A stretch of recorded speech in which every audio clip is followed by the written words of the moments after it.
the experts at Anthem Gold Group. I trust these guys to provide immediate consultation on how easy it is to get started with the lowest prices and the fastest shipping in the industry. If you've got retirement accounts, you can roll them tax-free into a gold-backed IRA. Ask about free setup and storage for up to 10 years and mention the Lars Larson Show. You can get a free safe based on a qualified purchase. The experts are standing by right now. Call Anthem Gold Group. A free silver coin is yours just for making the call. Call 888-444-2948. That's 888-444-2948. Anthem Gold Group.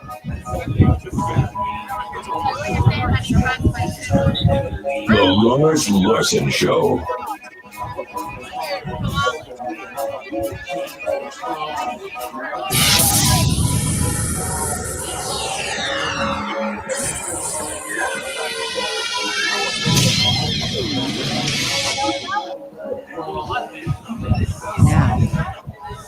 This is Jefferson Forest Cavaliers football presented by TrostLaw.com. Now, here's Ty Tracy with your Bedford County Sheriff's Office pregame show.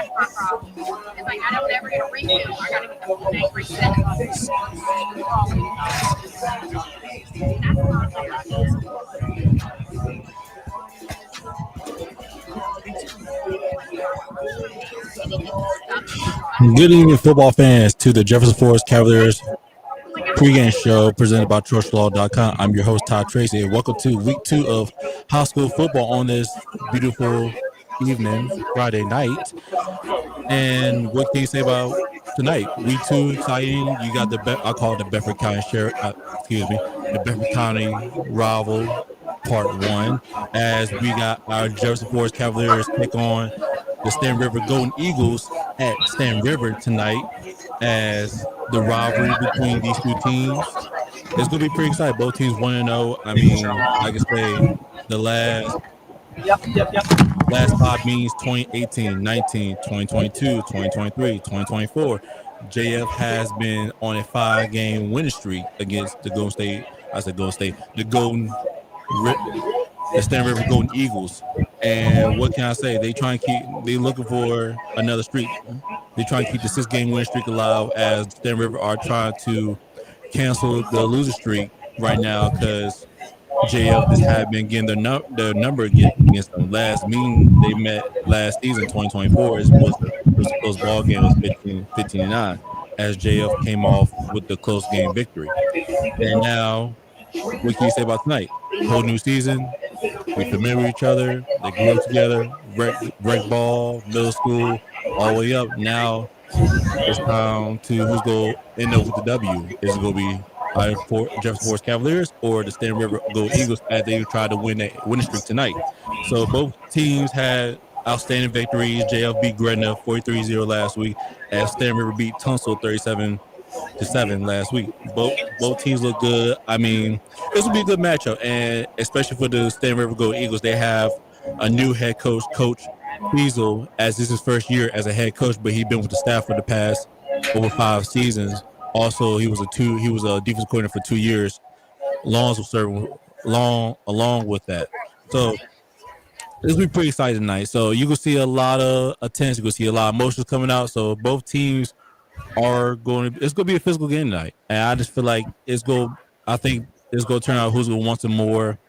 I mean, we can say who wants some more. Take care of the ball, play assignment football. I think it just be disciplined, and I think that's the main thing about tonight. I understand both teams are fired up tonight. They want to get this win, but you got to think about both teams want to, as JF want to continue the winning streak, while Staunton River wants to end the winning streak. So it's going to be really intense tonight, and I can't wait to watch.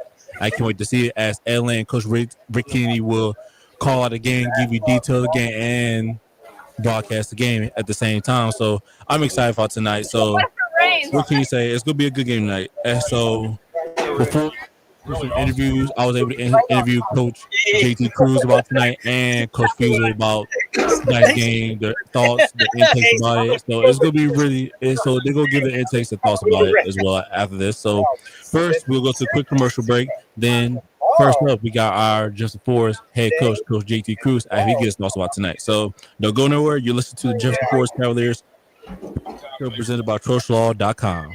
tomorrow afternoon and eat. Crack problem? You know these symptoms. Everything. Reaction It's time. not good. Me straight. Eyes are Endless off. financial mess. Apple Auto Glass knows cracks in your windshield lead to serious problems for you and everyone on the road. So bring your car to Apple Auto Glass as soon as you see the cracks. Apple Auto Glass is still locally owned on Allegheny Avenue in Lynchburg, so you'll speak with Harold, not Mystery Man from an 800 number. They'll handle insurance claims too. Apple Auto Glass, your local shop ensuring fast solutions to your windshield crack problems. 17-10 to UCF, which is not bad.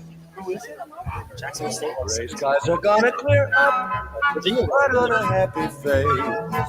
Broadway's hip-shaking musical Bye Bye Birdie is coming to Forest. Rock out with Jefferson Forest Cavalier Theater October 9th at 7 p.m., October 11th at 1 and 7 p.m., and October 12th at 3 p.m. High energy, hilarious, toe-tapping fun for the whole family. Get your tickets right now at cavaliertheater.com.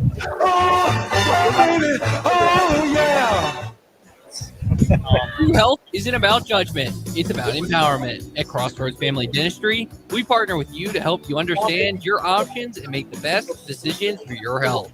In a supportive, non-judgmental environment, are you ready to take control of your total body wellness? Visit us on 221 in Forest or at CrossroadsFamilyDentistryVA.com. And call us today. First game.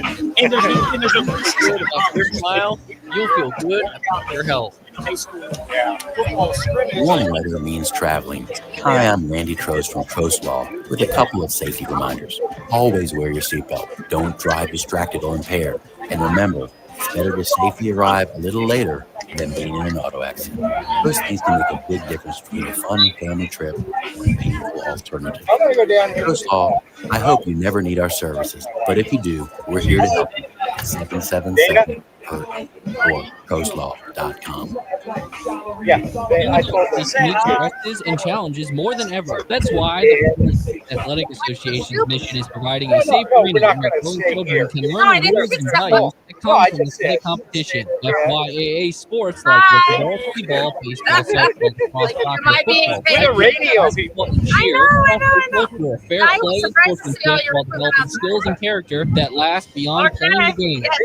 Visit youth.org to register for a sport or to share your time and resources. Terrible. Thread the needle. Community here, and I'm here to introduce you to the growing church in Forest, Virginia. Impact Church. If you want to find out how to be on the winning team for eternity, Impact Church is a place for you.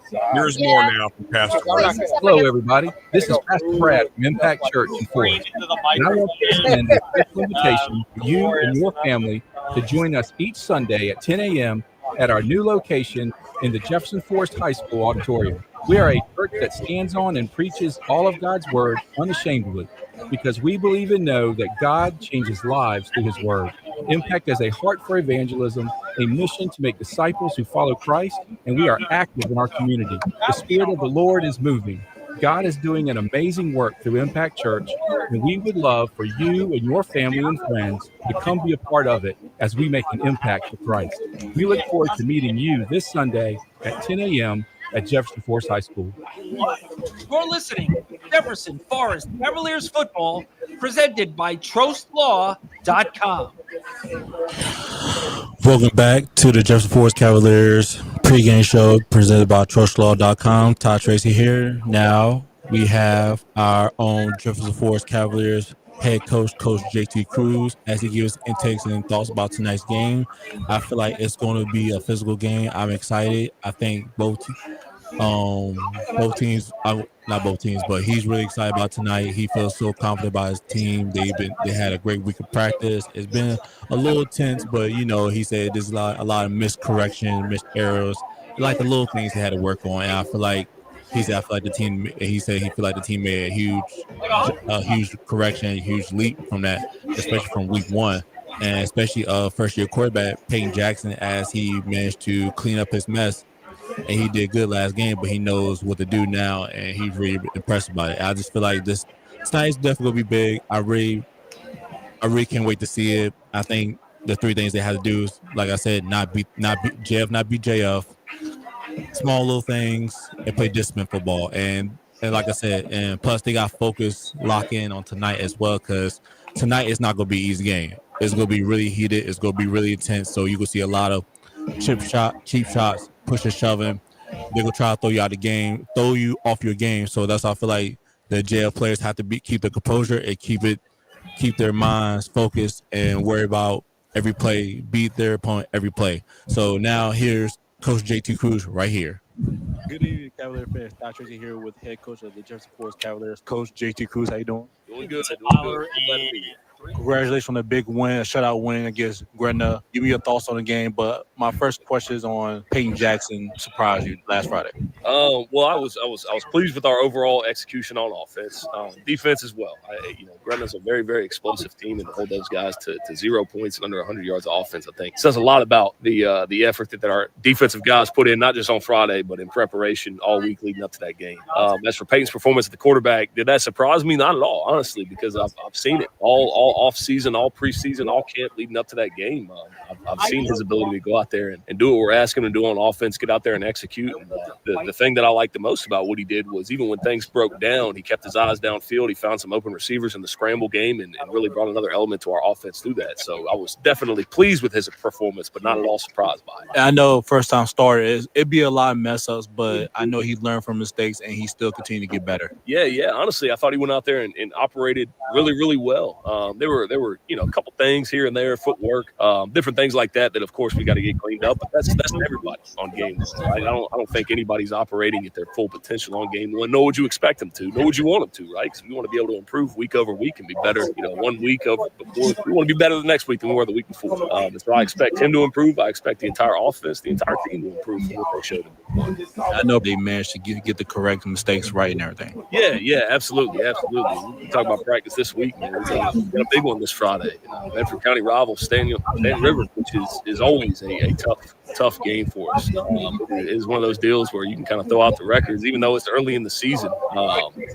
It never matters who's up, who's down going into it, anything like that. Whenever Jefferson Forest and Staunton River face off, it's going to be a tough, physical, full-court football. Now, give me your thoughts on the game. I call it the Bedford County rival part 1 because this is the first rival game. Give me your thoughts on the game. I know it's going to be a lot of tense first-year starters, but either way, return starters, they know how the game is going to be. Yeah. And whenever you get those Bedford County rivalries, it's always fun because a lot of these kids, they grew up playing against each other. They grew up playing against each other in rec and have been competing back and forth since they were 10 years old. So certainly that intensity, that familiarity, all of that's at play on Friday. You got some of these seniors who have been playing Staunton River their whole lives. And so it's a big deal when they go out there and play them on Friday, knowing this is going to be the last opportunity that they have to do that. And they certainly want to perform as well as possible. And y'all been meeting like the last 4 times and y'all have their number, but I know the team is looking forward to end the winning streak and get y'all. Y'all not worried about the winning streak, but y'all have to focus on y'all. Yeah. I mean, at the end of the day, it's about us. It's about how we perform, how we execute, how we control the things that we're capable of controlling.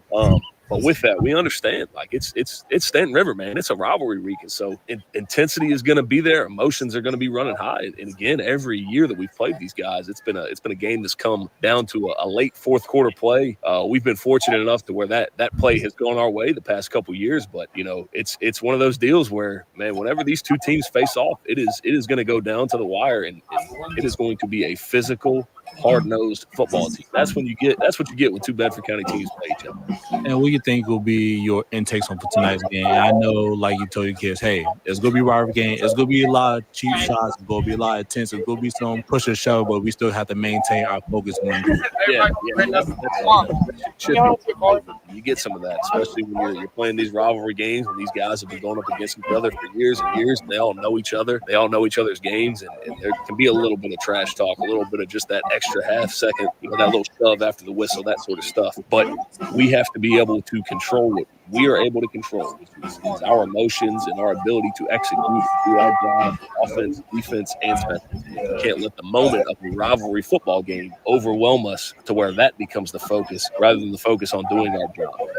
For the most part, our crew has done a good job of that. Our seniors, they've been a part of this game for several years now, and so they understand what that intensity is like. But like you mentioned, we got a lot of first-year guys that are out there for the first time and playing this type of football game under the lights on Friday. It's a little bit different than maybe when you played that game on JV or you played it in rec league or whatever the case may be. And so that's something that we will have to get a feel for early and stay on top of our guys about early. Is that you can't let the emotions of a rivalry overwhelm you. Good looking at, Coach. I appreciate it. Thanks, Ty. Coach Kennedy here, and I'm here to introduce you to the fastest growing church in Forest, Virginia, Impact Church. If you want to find out how to be on the winning team for eternity, Impact Church is the place for you. Here is more now from Pastor Brad. Hello, everybody. This is Pastor Brad from Impact Church in Forest, and I want to extend a special invitation to you and your family to join us each Sunday at 10 a.m. at our new location in the Jefferson Forest High School auditorium. We are a church that stands on and preaches all of God's Word unashamedly because we believe and know that God changes lives through His Word.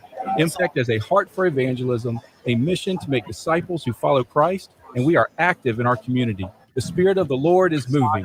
God is doing an amazing work through Impact Church, and we would love for you and your family and friends to come be a part of it as we make an impact for Christ.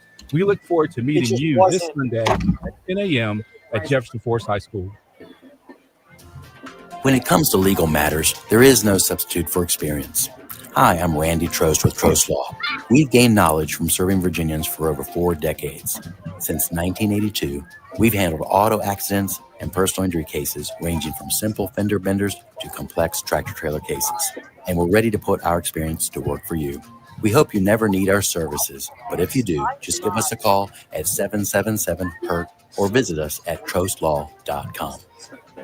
Central VA Flooring is a proud supporter of local high school football. Why? Because the culture at Central VA Flooring is built on teamwork, dedication, and community support. Teamwork means the right consult who truly listens to what you want and need for your home or business. Dedication is doing the job right and the community spirit of the entire Central VA Flooring team behind your project. Visit centralvaflooring.com and drop by Central VA Flooring on Timberlake Road to experience the power of teamwork, dedication, and community spirit. True health isn't about judgment, it's about empowerment. At Crossroads Family Dentistry, we partner with you to help you understand your options and make the best decisions for your health. In a supportive, non-judgmental environment, are you ready to take control of your total body wellness? Visit us on 221 in Forest or at crossroadsfamilydentistryva.com and call us today to schedule your appointment.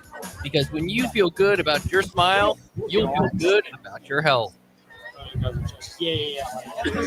gonna clear up, put on a happy face.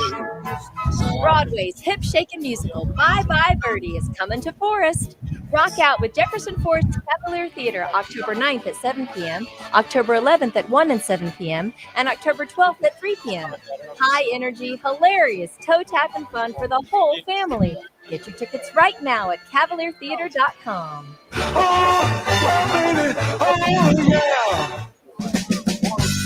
Leaks on the offensive line, in the defensive secondary, or with special teams coverage create problems in football. Clyde Smith Plumbing and Heating knows leaks at your home or business create problems too, like building and belonging damage and lost productivity. That's why you should call Clyde Smith Plumbing and Heating at 525-3313 when a leak is threatening your home or business. Clyde Smith Plumbing and Heating at 525-3313, proudly supporting JF athletes, coaches, and all activity participants. Young adults face unique stresses and challenges more than ever. That's why the Forest Youth Athletic Association's mission is providing a safe arena where growing children can learn the rules and values that come from athletic competition. FYAA sports like wiffle ball, t-ball, baseball, softball, lacrosse, soccer, football, flag football, basketball, and cheer foster a culture of fair play and sportsmanship while developing skills and character that last beyond playing the game. Visit forestyouth.org to register for a sport or to share your time and resources. Magic City Chrysler Dodge Jeep Ram in Bedford is proud to be a sponsor of Jefferson Forest High School football. At Magic City, we take great pride in our community and the people who call it home. And when it comes to providing Bedford and the surrounding communities with outstanding sales and service, Magic City leads the way. Stop in at Magic City Chrysler Dodge Jeep Ram in Bedford at 1750 Independence Boulevard or shop us at MagicCityBedford.com. MagicCityBedford.com. You're listening to Jefferson Forest Cavaliers football, presented by TrostLaw.com. Welcome back to the Jefferson Forest Cavaliers pregame show presented by TrostLaw.com. Now, next we have the home team, Staunton River Golden Eagles first-year head coach, Coach Feasel. I had a chance to talk to him. Good guy. You could tell he was really excited. His first his first chance as a head coach. He been part of the staff for a long time. He understands the rivalry. He played high school there, but it was more of a like having a head coach job. I think it hit different. He knows the expectations, so he gets excited about it. He's really excited about it and everything. So I could tell the fire. His kids is ready. So here's Coach Fiesel as he gives his intakes about tonight's game. Head coach for the Staunton River Eagles, Coach Fuser. How you doing? Good. How are you? I'm doing good. First year as a head coach. Talk about how's that been going. You've been with Staunton River Golden Eagles for more than 5 years, and you served as defense coordinator for 2 years. Talk about how's that been going. How much you've been learning about being a head coach as your first year. It's been going well. We started back in March with out of season workouts and had a lot of numbers grow from last year. So we were pretty confident in our out of season workout schedule and our kids working hard for this season. So we've been happy so far with our efforts. And how much did you learn from Coach Leonard after he stepped down and you took the role? What was your emotions like getting the head coaching job? I was really happy. Coach Leonard set me up for success, taught me a lot of things while I coached under him. So I felt like I was prepared to take on the role. And I understand you start your high school career at Staunton River.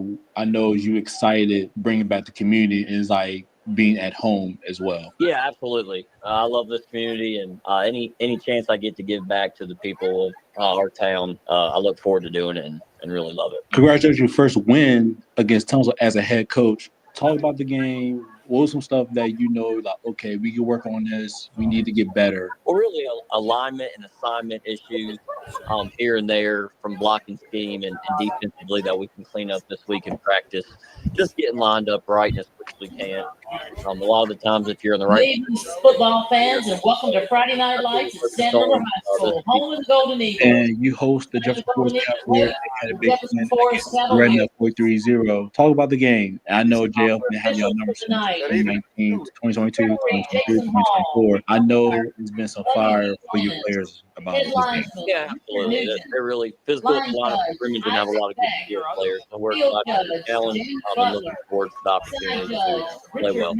And give me your thoughts and intake about the game, but especially for your side, first year as a head coach, because you've been through this before as an assistant defensive coordinator. Right. Nothing changes game plan wise. We know we have to win the line of scrimmage to beat JF, and they're really tough up there. So that's the game plan coming in, and that's how we have to execute. And what is your intake for tonight's game for your players? You really physical, fly to the football on defense, execute on offense, and play well on special teams. For us to do well against Jefferson Forest, we're going to have to play a complete game on all aspects. We're looking forward to the opportunity. Good luck tonight, Coach. Thank you. Appreciate it. Leaks on the offensive line, in the defensive secondary, or with special teams coverage create problems in football. Clyde Smith Plumbing and Heating knows leaks at your home or business create problems too. Building belonging damage and lost productivity. That's why you should call Clyde Smith Plumbing and Heating at 525-3313 when a leak is threatening your home or business. Clyde Smith Plumbing and Heating at 525-3313, proudly supporting JF athletes, coaches, and all activity participants. True health isn't about judgment, it's about empowerment. At Crossroads Family Dentistry, we partner with you to help you understand your options and make the best decisions for your health. In a supportive, non-judgmental environment, are you ready to take control of your total body wellness? Visit us on 221 in Forest or at crossroadsfamilydenistryva.com and call us today to schedule your appointment. Because when you feel good about your smile, you'll feel good about your health. Central VA Flooring is a proud supporter of local high school football. Culture at Central VA Flooring is built on teamwork, dedication, and community support. Teamwork means the right console who truly listens to what you want and need for your home or business. Dedication is doing the job right and the community spirit of the entire Central VA Flooring team behind your project. Visit centralvaflooring.com and drop by Central VA Flooring on Timberlake Road to experience the power of teamwork, dedication, and community spirit. Coach Kennedy here, and I'm here to introduce you to the fastest growing church in Forest, Virginia, Impact Church. If you want to find out how to be on the winning team for eternity, Impact Church is a place for you. Here is more now from Pastor Brad. Hello, everybody. This is Pastor Brad from Impact Church in Forest, and I want to extend a special invitation to you and your family to join us each Sunday at 10 a.m. at our new location in the Jefferson Forest High School auditorium. We are a church that stands on and preaches all of God's word unashamedly because we believe and know that God changes lives through his word. Impact is a heart for evangelism, a mission to make disciples who follow Christ, and we are active in our community. The Spirit of the Lord is moving. God is doing an amazing work through Impact Church, and we would love for you and your family and friends to come be a part of it as we make an impact for Christ. We look forward to meeting you this Sunday at 10 a.m. at Jefferson Forest High School.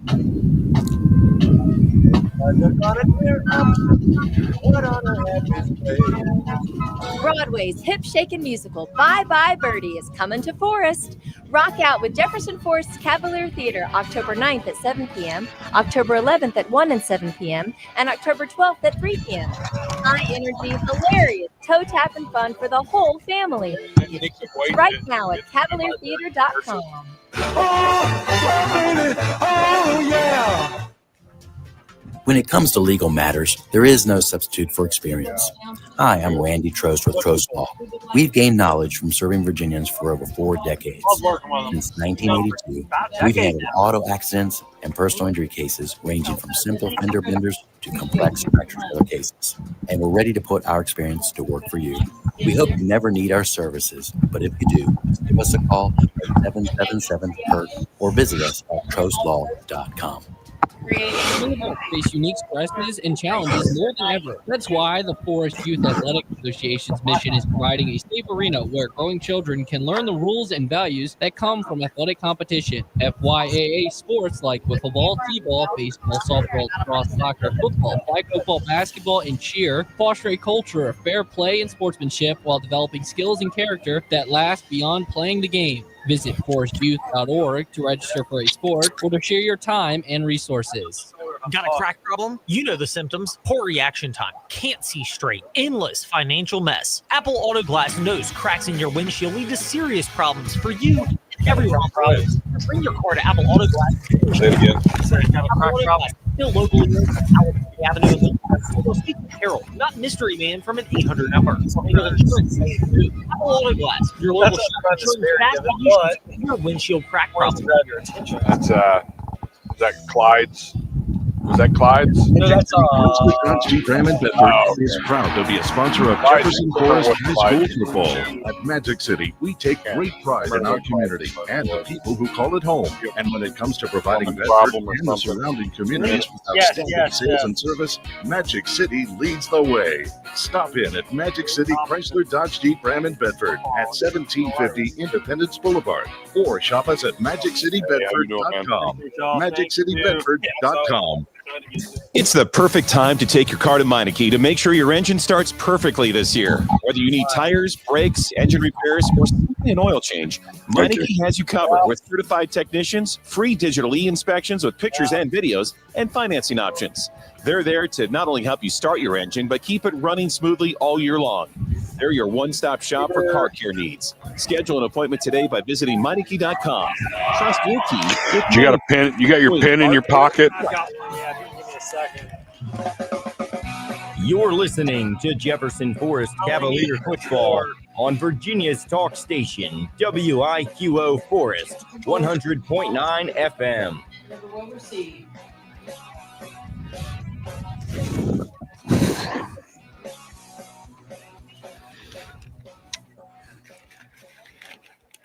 You're listening to Jefferson Forest Cavaliers football presented by TrostLaw.com. All right, that was your Jefferson Forest Cavaliers football pregame show presented by TrostLaw.com. I'm excited for tonight. I know y'all excited. I mean, Friday high school football. And what's more good? It's a Bedford County rival, like part one. Who's not excited about that? I mean, you can see a lot. So, as I was saying, I'm Todd Tracy. I see y'all halftime. Now, guess we got next. Next, we have Ed Lane and Coach Rick Kennedy to give you more JF football. As I said, I see y'all halftime. And here's Coach Kennedy and Ed Lane as they give you more football for high school football. Let's go, JF. And here's Ed Lane and Coach Rick Kennedy. Thank you, Ty. We appreciate your help with our Central VA Flooring kickoff show, and we appreciate you for joining us this evening here in Moneta, as it is a bit of a humid evening, but not much. Cloudy, overcast. The rain is expected to hold off until tomorrow. Thank the good Lord for that. And it looks like we're going to have a physical slobber knocker, as the old saying goes. A battle for Bedford County. It usually is when the visiting JF Cavaliers and the Staunton River Golden Eagles get set to square off. With the coach, Rick Kennedy, I'm Ed Lane. Coach, before we get ready for kickoff, it's time for Coach Kennedy's keys to the game. Well, thank you, Ed. I appreciate that. Yeah, so for JF, they want to be able to control the football. They want to be able to keep the Golden Eagles offense on the sideline.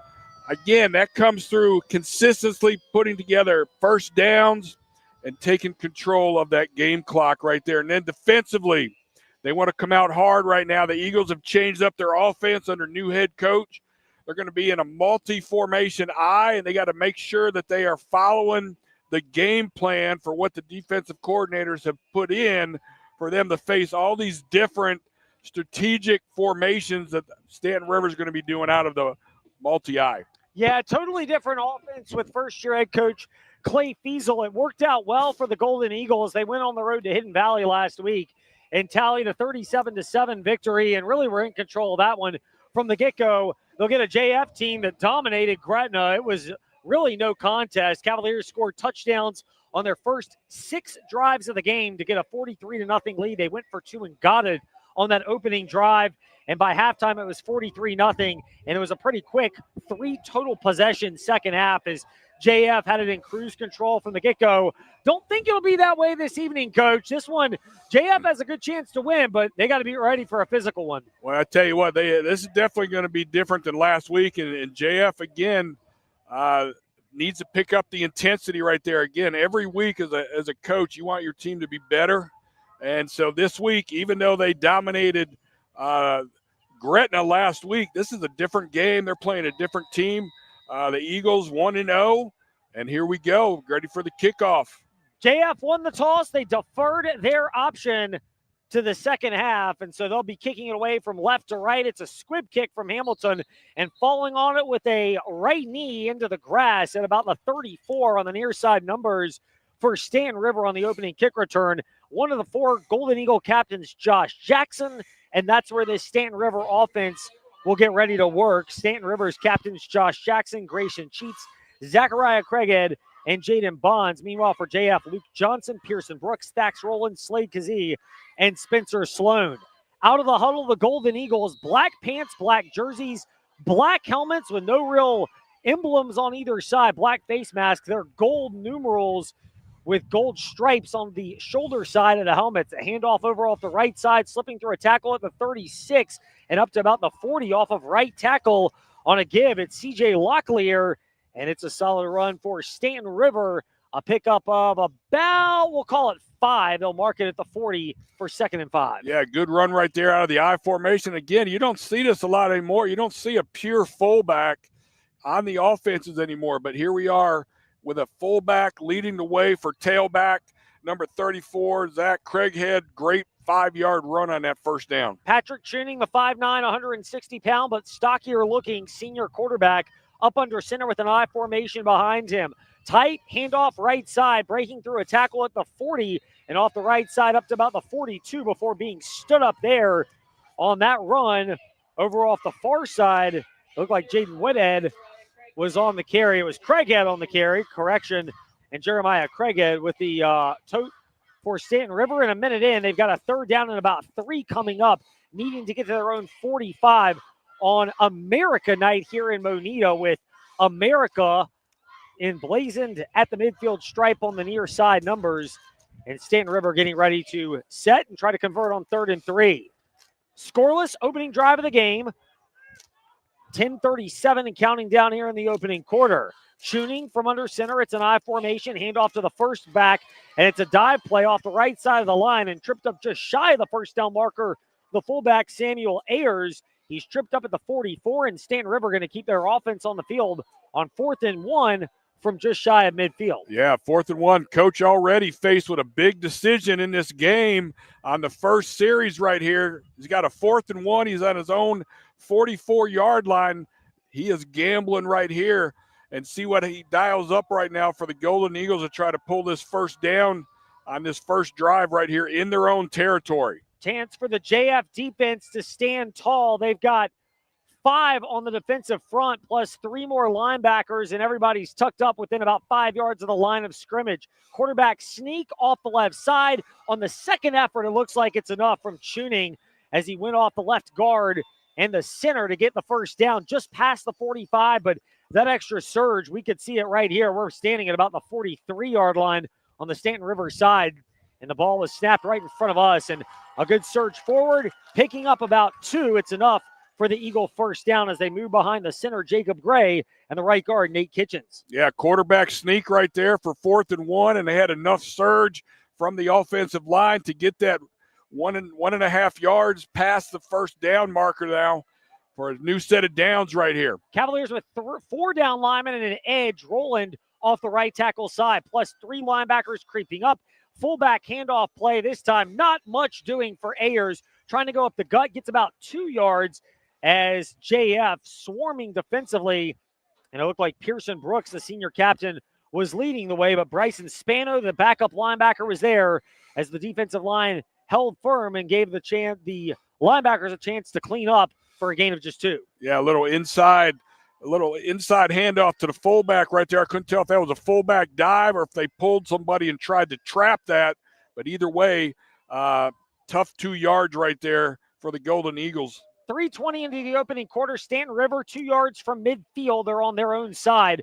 Off the Staunton River logo. Handoff, a dive play this time, and not much doing. Maybe 2 more to the midfield stripe, and that's even being generous with the assistance of the extra spot for Staunton River on that fullback dive play. It looked like Ayers again on the carry, and it'll be 3rd and 6 coming up for the Golden Eagle, and we've already seen that when they get to about their own 40, it's 4 down territory if it's close. Well, I tell you what, right now, the Eagles are living between the tackles right now. Everything they have done is inside runs right now, and so the defensive front for the Cavaliers have been stiff. They've given up a few yards, but they've been pretty solid on these runs. Gotten more sturdy as the drive has progressed. It's a play fake from Tuning. Steps up, drops back. Now Trey gets flushed over to the left side. He's under duress. He's caught from behind. Pearson Brooks grabs him and slings him into the Staunton River sideline, just barely staying in bounds. Bryson Spano was also there, but an excellent pursuit play from Pearson Brooks. And it goes from being a tempting, will we go for it on 4th down, to a definitive, Staunton River is going to punt it away. Well, a little play action right there in the backfield.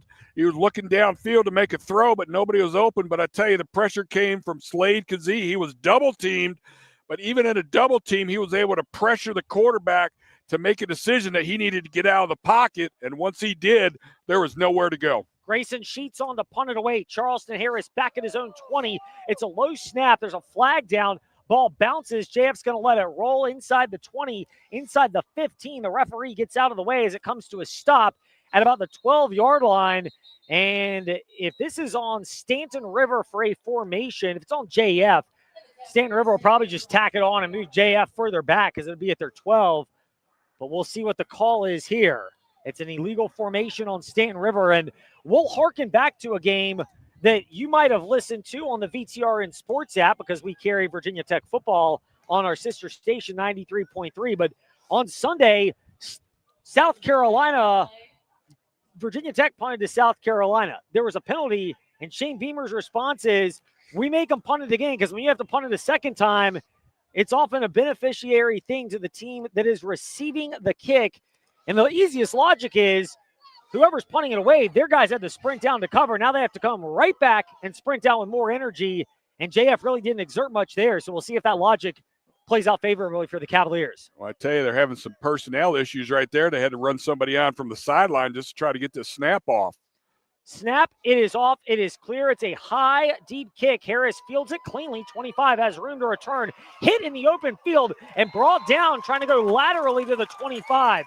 So much for that theory. Joshua Jackson was the first down there. Excellent open field tackle, and JF will start at their own 25-yard line, for their first drive of the game. Scoreless, 6:53 left in the opening quarter. Yeah, good punt right there. Had some pretty good hang time, allowed the return team to get down there, and a great open field tackle, putting him at the 25-yard line. Now the JF offense comes in. They were unstoppable against Gretna, and here they are on their first play from the 25-yard line. Again, they run a wing offense right here. You're going to see a lot of motion.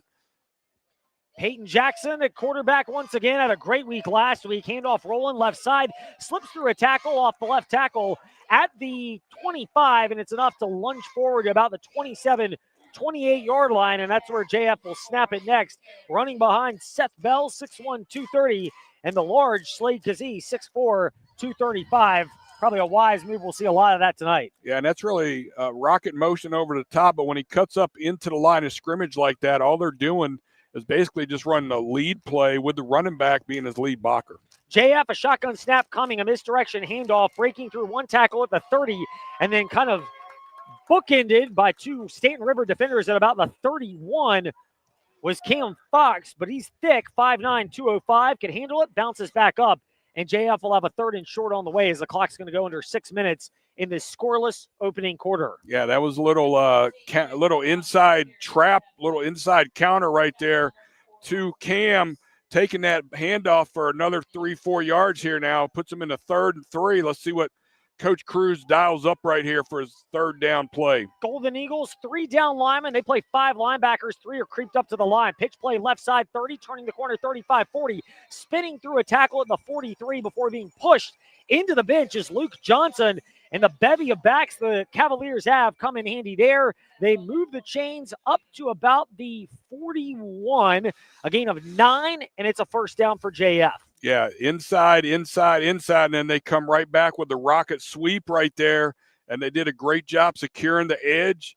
Nobody there. Once he hit that sideline, up the sideline for a positive gain, big 1st down, and the JF Cavaliers have the first down for themselves in this drive. Cavaliers have 1 receiver split to the wide right side. They have 2 H-backs with one of them coming in motion. Snap, it's a reverse handoff. Rolling left side 45, slips through a tackle into the bench at JF's bench into the Staunton River side of play. Pushed out of bounds at the 49 as he picks up 10. He needed 9. The chains will move for the second 1st down of the game at the 5:30 mark of the 1st quarter. Thax rolling right there from his wing position. We call that the wing counter right there. Great job. Eagles over pursued the play on the rocket motion, and then Roland was able to come back against the grain right there. Wide open, huge run right there for the Cavaliers on getting their second 1st down of the game. Calling a gain of 10. They spotted at the Golden Eagle 48. Man in motion, snap, pitch play over to the right side. It's Coleman. Tries to turn the corner, does. 45. He stiff arms the Golden Eagle as he's pushed into the Staunton River bench at about the 43 as Xander Coleman got a left hand into the grill of Zachariah Craighead. No flag. It was just kind of a bang-bang play, but it's a nice game for JF. They'll spot it at the 42, 43-yard line. We'll call it a pickup of about 5. Yeah, big run right there. Again, rocket sweep, that time to the wide side of the field over here towards the Staunton River bench right there. And again, the blocking on the perimeter by the wideouts in the wing are opening up the rocket sweep right now early in this game. JF drive about a minute and a half. This time a handoff rolling. Barrels through a Golden Eagle defender at the 35. Lunges forward down to about the 30. There looked like there's a laundry flag down on the sideline. Probably a sideline warning as the referee threw it, and it should not impact the result of the play, which is a 1st down for Jefferson Forest on the Thax roll and run up the middle to the Golden Eagle 32. I tell you what, JF is settled down right now after about 3 or 4 plays. Now they're starting to open up some holes right here. Running backs are not being touched until the 2nd and 3rd level by the safeties and linebackers right now. At that point, they have a north-south run going, and they are just churning up the yardage early here in this first drive. In the last handful of plays, we mentioned early they were running left. Now it's been to the right side, which shows the balance of this JF offensive line. 4:24 and counting down in the first quarter. Ball going to be snapped at the Golden Eagle 32 on the right hash mark. Handoff left side, Fox barrels through a tackle, 30, inside the 25, breaks the tackle at the 20, now accelerates, 10-5 on the right side seam into the Impact Church end zone for the JF touchdown. Cam Fox right there taking that one. Again, he didn't get touched until the linebacker hit him at that second level, and he lowered his shoulder and actually took it to the linebacker, breaking loose from that tackle. And after that, there was nobody left. 15 yards after contact, he breaks it into the end zone for the first score of the night for the Cavaliers. JF, methodical marching down the field, about 2.5 minutes on that drive, and JF a chance to add to their lead. They're going to break out into the muddle huddle look and at least line up for the moment like they're going to go for 2. 3 to the left, 3 to the right. It's a snap. They're going that way. Flip throw to the far side, turning the corner, lunging toward the pylon, but not getting to the Impact Church end zone on the 2-point conversion attempt, as Evan Triplett was the catcher but could not quite punch it across. So it's 6-0 JF. 4:10 to go here in the opening quarter on JF Cavaliers football, presented by TrostLaw.com. Leaks on the offensive line, in the defensive secondary, or with special teams coverage create problems in football. Clyde Smith Plumbing and Heating knows leaks at your home or business create problems too, like building and belonging damage and lost productivity. That's why you should call Clyde Smith Plumbing and Heating at 525-3313 when a leak is threatening your home or business. Clyde Smith Plumbing and Heating at 525-3313, proudly supporting JF athletes, coaches, and all activity participants. When it comes to legal matters, there is no substitute for experience. Hi, I'm Randy Trost with Trost Law. We've gained knowledge from serving Virginians for over 4 decades. Since 1982, we've handled auto accidents and personal injury cases ranging from simple fender benders. It doesn't always happen that easily. And we're ready to put our experience to work for you. We hope I'm not naive about it. But if you do, just But give I us won't a call. turn it down when it does. 777-HURT or visit us at TrostLaw.com. You're listening to Jefferson Forest Cavaliers football, presented by TrostLaw.com. Back here in Moneta, JF marched down the field a 75-yard drive, a touchdown run of 32 yards from Cam Fox, a 6-0 lead. They tried for 2, did not convert. This time ball fielded at the 16 by Staunton River, up to the near side numbers at the 25, pushed out at the 27, 28 on that kickoff return from Staunton River. And it was Josh Jackson on the return, CJ Locklear on the return.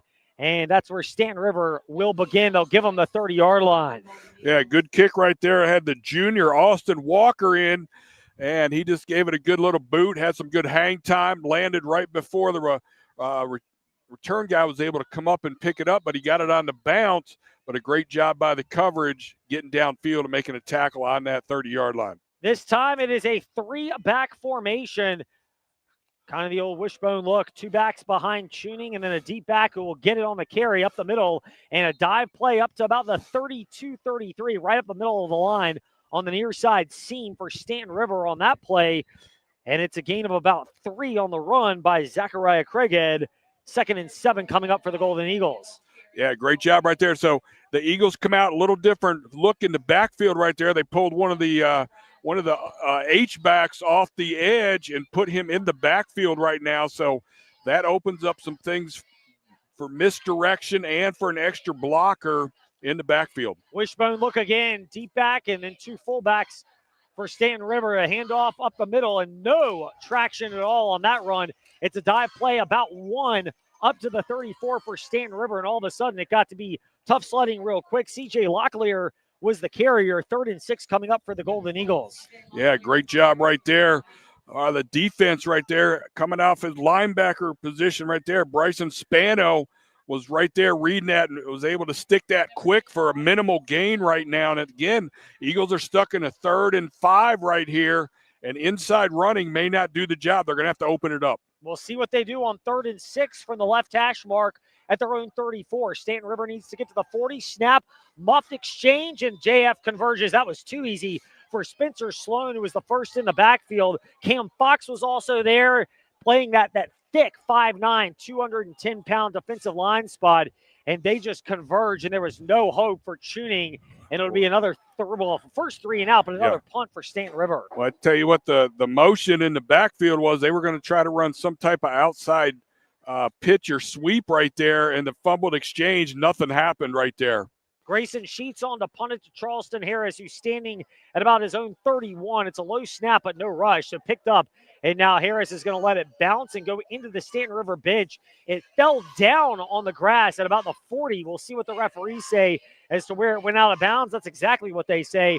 All said, that's still good field position for Jefferson Forest on that punt of just 26 yards. Yeah, they'll take that field position all day long right there. Again, great job by the defense. Staunton River choosing to stay on the inside runs right there, and JF has done a pretty good job minimizing that on the amount of yardage per carry. And in that situation, the muff snap on that third down forced him into the punt. 2:05 left in the opening quarter, JF. Second drive of the game. They'd love for it to go the same way as the first, except converting on an extra point attempt as the first drive went to the Impact Church end zone. Peyton Jackson takes the shotgun snap, fakes the pitch, keeps it himself, left side. Staunton River swarms defensively. He turned the corner, but only for a yard, and he's brought down to the 41. 2nd and 9 coming up for JF. Good pursuit defense by the Golden Eagles, and in particular from the backside, it was Braden Graybo. Well, I tell you what, that's one of the few times we've seen, I don't think it would happen at all last week, we're actually seeing Peyton Jackson as the running back right there, and he was following off tackle right there for a little 1-yard gain on that. Jackson in the gun. Fox is the back to his right. Dax rolling in the slot on the right side, kind of lined up off the wing. And it looks on the far side like it is Johnson or Harris. Snap this time. It's a fake. It's a throw over to Lee. Turns back, catches it. 45 near side numbers. Spins to midfield. Breaks through a Golden Eagle tackle. It's enough to get the first down into Golden Eagle territory at the 48. Good extra effort on the 7-yard pitch and catch to Jack Lee. 7 yards after the contact. 10 yards total for a first down. Yeah, Jack Lee out here on an island with the corner. Corner was playing off pretty good, and it was just a little 3-yard hitch route. And it was a great throw by Peyton Jackson, getting it out there within time for the catch and then the run, giving him a good first down right there. Clock under a minute to go in the opening quarter. JF 6, Staunton River zip. And the referees blow their whistle to stop play for some reason. Although the clock, there it is, finally stops at 50 seconds. And it looks like they're saying something to the Jefferson Forest offensive line as a unit, particularly the left side of that group. Yeah, I'm not sure what that was about, what the umpire saw right there. Just wonder if they're saying something. There's been an increased emphasis on sportsmanship. We haven't seen any Jalen Carter moments. This time it's a handoff from the left side, cut back over to the right, and it was Lee on that tote for JF. No, it was correction. It was Luke Johnson on the carry as he had the cutback run, picks up 3 down to the Golden Eagle 45 on what is probably going to be the final play of the opening quarter as the clock goes under 20 seconds. Yeah, we'll see if JF has time to get a playoff right here. But again, that was a good job right there between the tackles with the rocket motion, but running the lead up the middle for those 4 yards on that run. Cavaliers very cavalier in snapping it, but they do. Pitch over to Coleman left side, tries to turn the corner, midfield does, breaks a tackle 45, into the bench at the 40. Looked like that was going to be a loss of about 5 yards. Instead, it's a gain of about 5, and that's how the first quarter wraps up. We'll have 3rd and about 1 coming up to start the second quarter. Not much distance to cover on the field flip, but when we return, it will have happened. 6-0 JF leads at Staunton River after 1 in this battle for Bedford County on JF Cavalier Football, presented by TrostLaw.com. Central VA Flooring is a proud supporter of local high school football. Why? Because the culture at Central VA Flooring is built on teamwork, dedication, and community support. Teamwork means the right console who truly listens to what you want and need for your home or business. Dedication is doing the job right and the community spirit of the entire Central VA Flooring team behind your project. Visit centralvaflooring.com and drop by Central VA Flooring on Timberlake Road to experience the power of teamwork, dedication, and community spirit. True health isn't about judgment, it's about empowerment. At Crossroads Family Dentistry, we partner with you to help you understand your options and make the best decisions for your health. in a supportive, non-judgmental environment. Are you ready to take control of your total body wellness?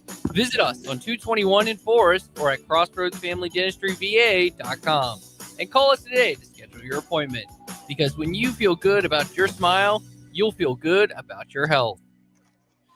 You're listening to Jefferson Forest Cavaliers football, presented by TrostLaw.com. The teams have flipped sides of the field here in Moneta. JF ball, 1st and 10. They gave them the first down off that Xander Coleman 5-yard run, making something out of nothing. And it'll be snapped. It will be snapped at the 40-yard line. There's a delay because the chain gang is trying to get themselves in gear. And the down and distance marker is back at the 45. The line to gain is the 39. They had it listed as first down on the scoreboard. Now the reset you want it. 3rd and goal, JF. Ball at the Staunton River 40. Shotgun snap coming from Jackson. Cavaliers going to work from right to left this time, and a handoff to Rowland. Hitting the backfield, but strong enough to spin out of that tackle and dive forward down to the 38. That is the strength of Thax Rowland on display there. Looked like it was going to be no gain, maybe a pickup of 1. Instead, it's 3, and it moves to the chains. Well, I tell you what, Staunton River did a good job penetrating right there on that play. And what the Eagles are doing, they're running a 3-5 defense. Basically, they got 3 linemen down. And one of the interesting facts is number 32 for the Golden Eagles right there comes in at a solid 120. He's actually playing nose guard. That's pretty crazy right there. But they were able to get one of those linebackers shooting a gap. But Thax Rowland bounced off of that and fell forward for the first down. It's Lucas Chafin at 5'6", 120. So it's a squatty amount of weight there. This time it's rolling in the backfield, gets it, Coleman slips through a tackle, 35 on his feet, 30, keeps accelerating inside the 25, past the 20-yard line to the 19. It's a first down for JF. They'll spot it at the 20, but the Cavaliers in the shallow red zone now with 15 seconds gone by in this second quarter, trying to grow their 6-0 advantage at Staunton River. Xander Coleman right there again. Normally uses his speed on the edge, but that time he ran the rocket motion up the middle with a good block right there from his running back. And once he got in that second level, he was able to break a tackle and do a little spin move, which got him almost another 7 or 8 yards. Clock at 10:50 and counting down, second quarter. 1st and 10 from the Staunton River 20 for JF. Shotgun snap, flip throw, far side, and dropped. Seeing real estate, Jack Lee, but he seems so eager to get to the Impact Church end zone, much like you should be eager to get to Impact Church, Sundays 10 a.m. at Jefferson Forest High School. But that type of eagerness, too eager because he dropped the ball without getting to the Impact Church end zone. Well, I tell you what, that is definitely a fundamental mistake right there as you're trying to run before you catch it. Same play that they just did early in that first quarter throw right there, just a little comeback. The corner's playing so far off. An easy catch and pitch right there. He would have easily probably had a first down, if not more. A lot of that you have to honor this JF run. This time it's rolling from the right side behind the line. Has it, hurdles a man at the 17, stopped at the 16. There's a flag that came in deep from the secondary, although it looks like it might be the deep judge seeing a hold. That's often what that is. And we'll wait for the officials' confirmation. And they're talking to the Staunton River sideline. It looks like an illegal formation, which you would probably enforce because that was going to be third and about 6. And instead, it's going to be 2nd and 15 for JF. Yeah, Golden Eagles going to back them up 5 right there, put them in second down and about 15 here. But again, that extra play right now may come back right here. See what they do with this extra play, minus 5 yards on that penalty from the offense. Cavaliers need to get to the Golden Eagle 10. They've got 3 downs to do it. Snap this time. It's a pitch play to Fox. Right side stops, accelerates 25-20. Bursts through the 15, 10, 5 on the right side numbers into the Impact Church end zone for his second JF touchdown of the night. Well, there it was. They ran an outside run play again. This time it was Cam Fox doing it himself on the outside right there. He fouled his blockers, and then he had a cutback lane. And once he hit that cutback lane, there was nobody. Nobody touched him until he was already in the end zone for the second score of the night. After getting cued on the point after attempt to start the game. JF's done that both weeks. Successful last week, not this week.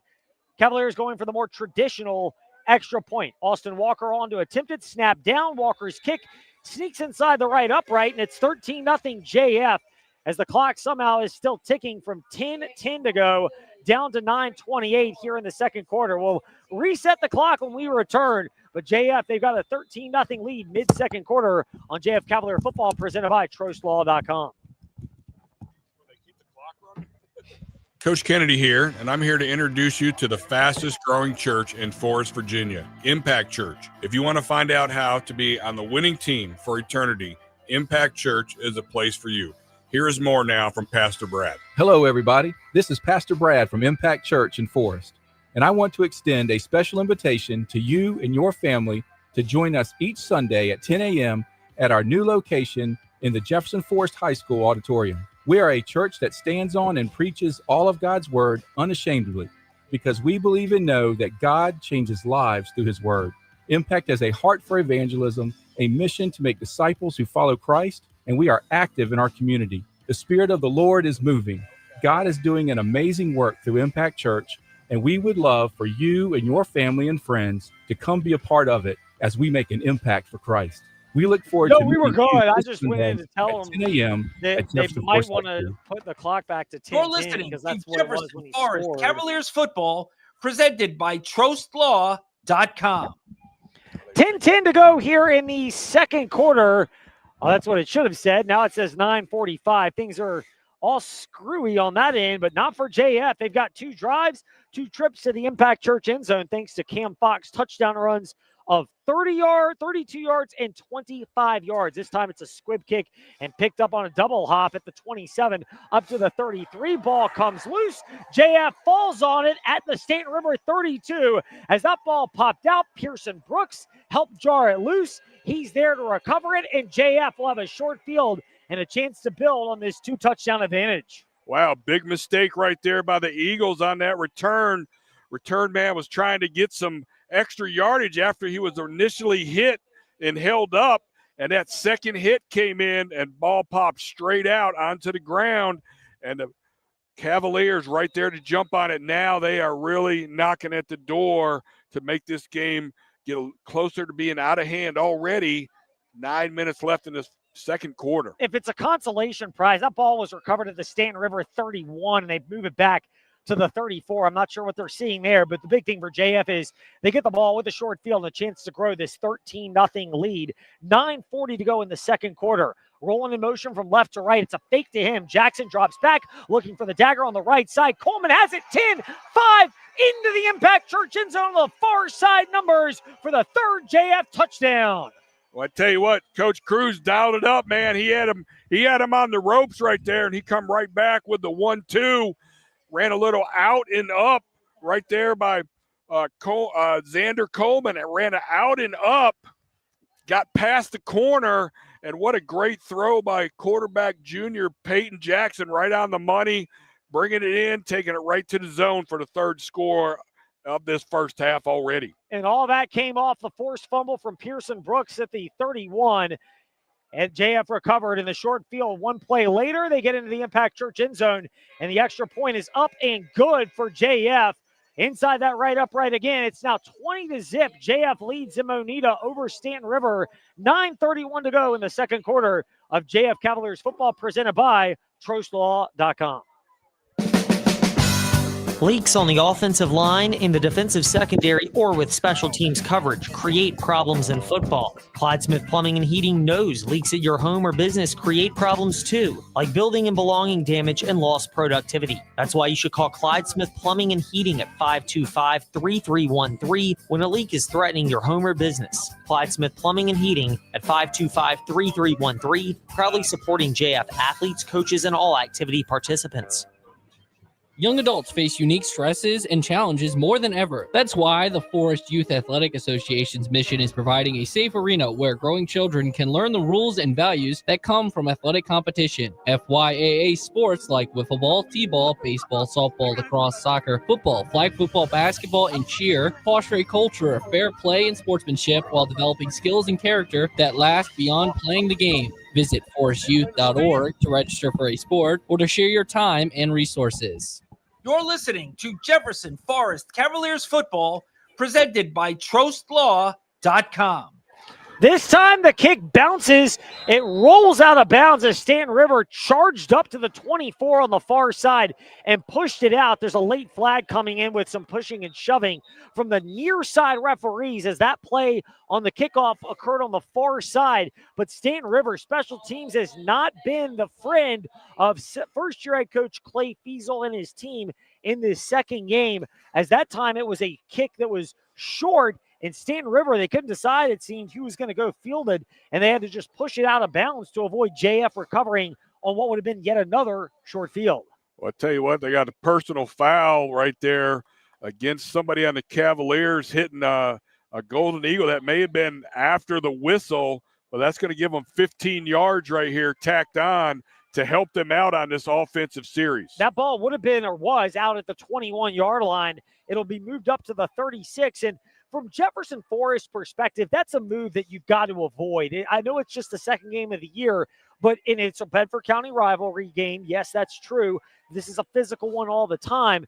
But for JF, you can't give that life into Staunton River when you're in control right now at 20-0, 9:31 to go in the second quarter. Yeah, that 15-yard penalty right there, I'm sure Coach Cruz and his coaching staff are having words with whoever got that throw. This time, Tuning, play fake, drops back, steps up, floats it across the right side, caught on a crossing route out to the near side. Numbers at the 45 and spinning up to the 47, Grayson Sheets. He picks up 11, and suddenly with that extra life, Staunton River 3 yards shy of midfield and moving the chains. Yeah, great little throw and catch right there. A little play action. The quarterback was able to get out of the pocket, roll out. It made a great throw out here in the flats. Wide open right there for a good positive gain. 9:09 and counting down in the second quarter. Staunton River trying to claw their way back in, down 20-0 to Jefferson Forest in a battle for Bedford County, the first of the year. First down snap, left side, up to about the 49, just shy of midfield, stood up CJ Locklear on that give, and he got a gain of about 2 for 2nd and 8. Yeah, lead play right there, up the middle right there, right over the guard, over the AB gap right there. They're trying to run it inside. And again, that fullback blocking on the linebacker right there, they're able to get a decent first down run of about 3 yards on that. Staunton River's not going to throw all the time like they did on the first play from scrimmage of this drive, the pass to Grayson Sheets for 11. But if you can do it enough, it keeps things honest for a team that is run heavy like the Golden Eagles are. This time it's a dive play. JF snuffed that one out really easily. Bryson Spano was in on the stop. Dax Rowland was there, converging and pinching down Slade Kazee also. And when you start mentioning that many front players for JF, it means not much yardage. It was only a pickup of 1. Well, that was to the fullback right there, and they've run that play a couple times now where it's, again, those are such quick hitters right there. It's almost like you don't need a lot of space on those quick hitters before the defense can react, but the defense is doing a great job filling all the gaps right there for basically maybe a yard at best on that play. Down 20-0 and inside JF territory. This is certainly 4-down territory. They called it a gain of 2. Play fake. Tuning, flip throw to the far side. Buried at the 48, a gain of only 1. Samuel Ayers, but breathing down his neck and ultimately bearing from behind. Dax Rowland drives him into the green grass here at Staunton River for a gain of just 1.5 yards in front of the JF bench. And the Golden Eagles are faced with 4th and about 5. Well, Slade Kazee was chasing him, and it's a good thing he rolled out opposite side of where Slade Kazee was coming from. Otherwise, he would have probably been sacked for a big loss. But, again, Golden Eagles have nothing to lose right now, down 3 scores already. They are dialing up the 4th and 4 down play right here just on their own side of the 50. Shooting from under center, it's 3 backs behind him. JF crouching toward the line. They've got about 7 linemen, and now there is flinching on both sides. Staunton River is saying that JF jumped to induce it, and that's what the referees say also. It was about 4.5 to go. So Staunton River, a hard count, and they pick up the first down by penalty. Well, I tell you what, they went ahead and played the dice on that hard count right there, and JF's got to be disciplined now. You had the personal penalty to start this. Now on the 4th down play, they jump off sides. They are giving life right now to the Golden Eagles on this drive. 6:24, and the clock is moving in this second quarter. Staunton River ball at the JF 43 off the first down thanks to the penalty. Tuning, snap, it's a rollout over to the right side. Looking for a man open, he launches it down the field. He had a man open, and breaking back to the catch is Grayson Sheets. He battled through contact from Xander Coleman, who had him in there step for step. Coleman actually made up ground after getting beat, but he ran right into Sheets, who was coming back for the ball, which is an easy move to induce the penalty. It's going to not matter because Sheets pulled the ball in, but it's an excellent play by Sheets, and now all of a sudden, Staunton River, they're knocking on the door of their first trip to the Impact Church end zone. Yeah, Patrick Tuning again rolling out, buying some time, was able to find his receiver right there, Grayson Sheets, who was wide open. He wasn't wide open. What problem was for Xander Coleman, he was in coverage. He had him there, but he never came and turned around and played the ball. He always played the receiver instead of playing the ball, and that's where the penalty and the catch came back for the Eagles. 39-yard pass to Grayson Sheets, shooting with a great throw, and now the Golden Eagles are lined up with 3 deep backs and a handoff left side, plowing forward to about the 2, not quite, to the Impact Church end zone, going off the left side. On that tote was Zachariah Craighead. It'll be 2nd and goal for the Golden Eagles. Clock will go under 5.5 to go in the first half. Staunton River trails JF 20-0, but they're close to their first trip to the Impact Church end zone. And if you want to make your first trip to Impact Church, 10 a.m. Sunday morning at Jefferson Forest High School. 10 a.m. right in the cafeteria at JF High School. What a great place to be Sunday to worship. We invite you to be there. Meanwhile, JF would not like to invite Staunton River into the Impact Church end zone. Maybe to Impact Church, but not to the end zone. 2nd and goal. It's a pitch play over to the left side, trying to turn the corner. Craighead, JF in pursuit, and engulfed at the 5 by Thax Rowland. In pursuit, he comes in. He read that like a children's book, and he brings down Craighead for a loss of 3. Also on the stop was Bryson Spano, but that was Rowland leading the charge, and it'll be a much more challenging 3rd down and goal from the 5. Well, again, the outside toss right there to the tailback, fullback lead blocker. They had I had a tight end over there. They thought they were going to have a chance to get to the edge right there, but that play just was too slow to develop. The defense had time to read that and react, and Thax Rowland coming up from his outside linebacker position with help from the safety and the corner. They shut that down for a loss. So 3rd and goal from the 5 for Staunton River. A ball off the left hash mark, stack JF defense, play fake, pitch fake, and a run over to the left side, and only a gain of about 2 for Tuning as JF's defense swarmed that. That was a gang tackling play there. Spencer Sloan was there. Also, Pearson Brooks helping lead the charge defensively. Charleston Harris came in from the secondary, and now Staunton River going with an entirely different package, and it looks like they might be lining up to attempt what would be either a field goal. Yep, they're lining up for a field goal. I'm not sure why you would do that down 20-0, other than maybe just to get on the board and get some momentum with 3.5 to go before the break. Yeah, I definitely feel like that's the decision right now, is to go ahead and just get some points on the board, do something positive, get something positive out of this drive right here. You don't want to go ahead and get shut out of the end zone right here on this 4th down. But that last play for the Golden Eagles, it was a designed quarterback run. And what he did was he faked to the fullback, and then he fouled the tailback off tackle. Defense did a good job swarming, took him down, 4th and a good 4 here to the end zone. Staunton River might be rethinking this. We'll find out if they are.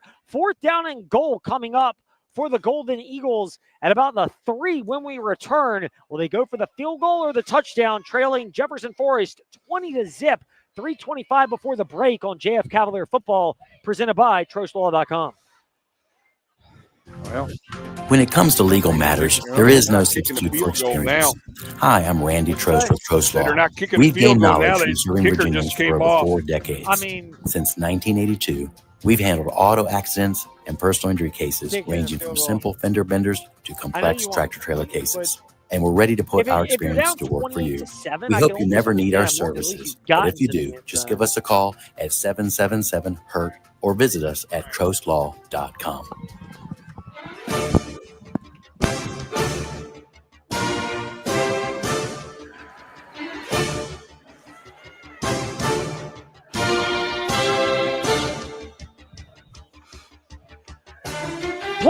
running. Jefferson Forest with the lead, but Staunton River trying to get to the Impact Church end zone.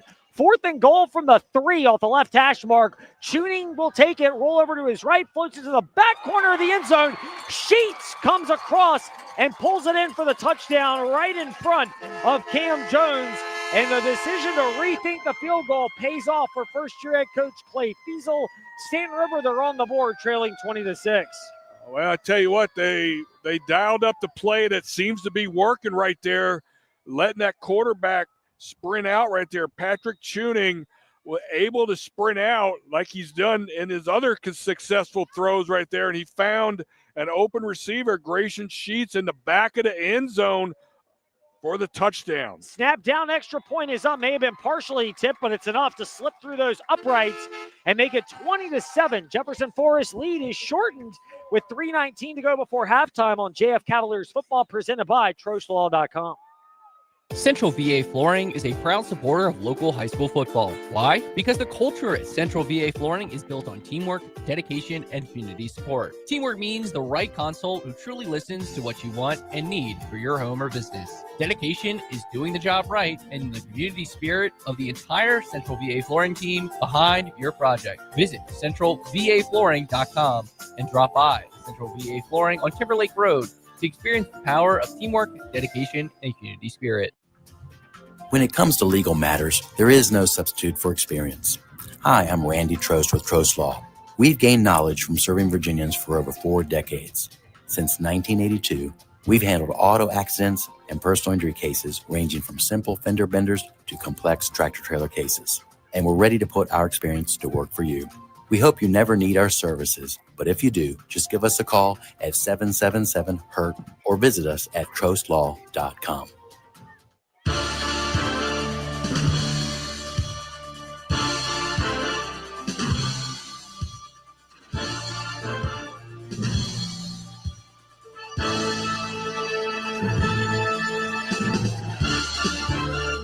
It's a deep kick.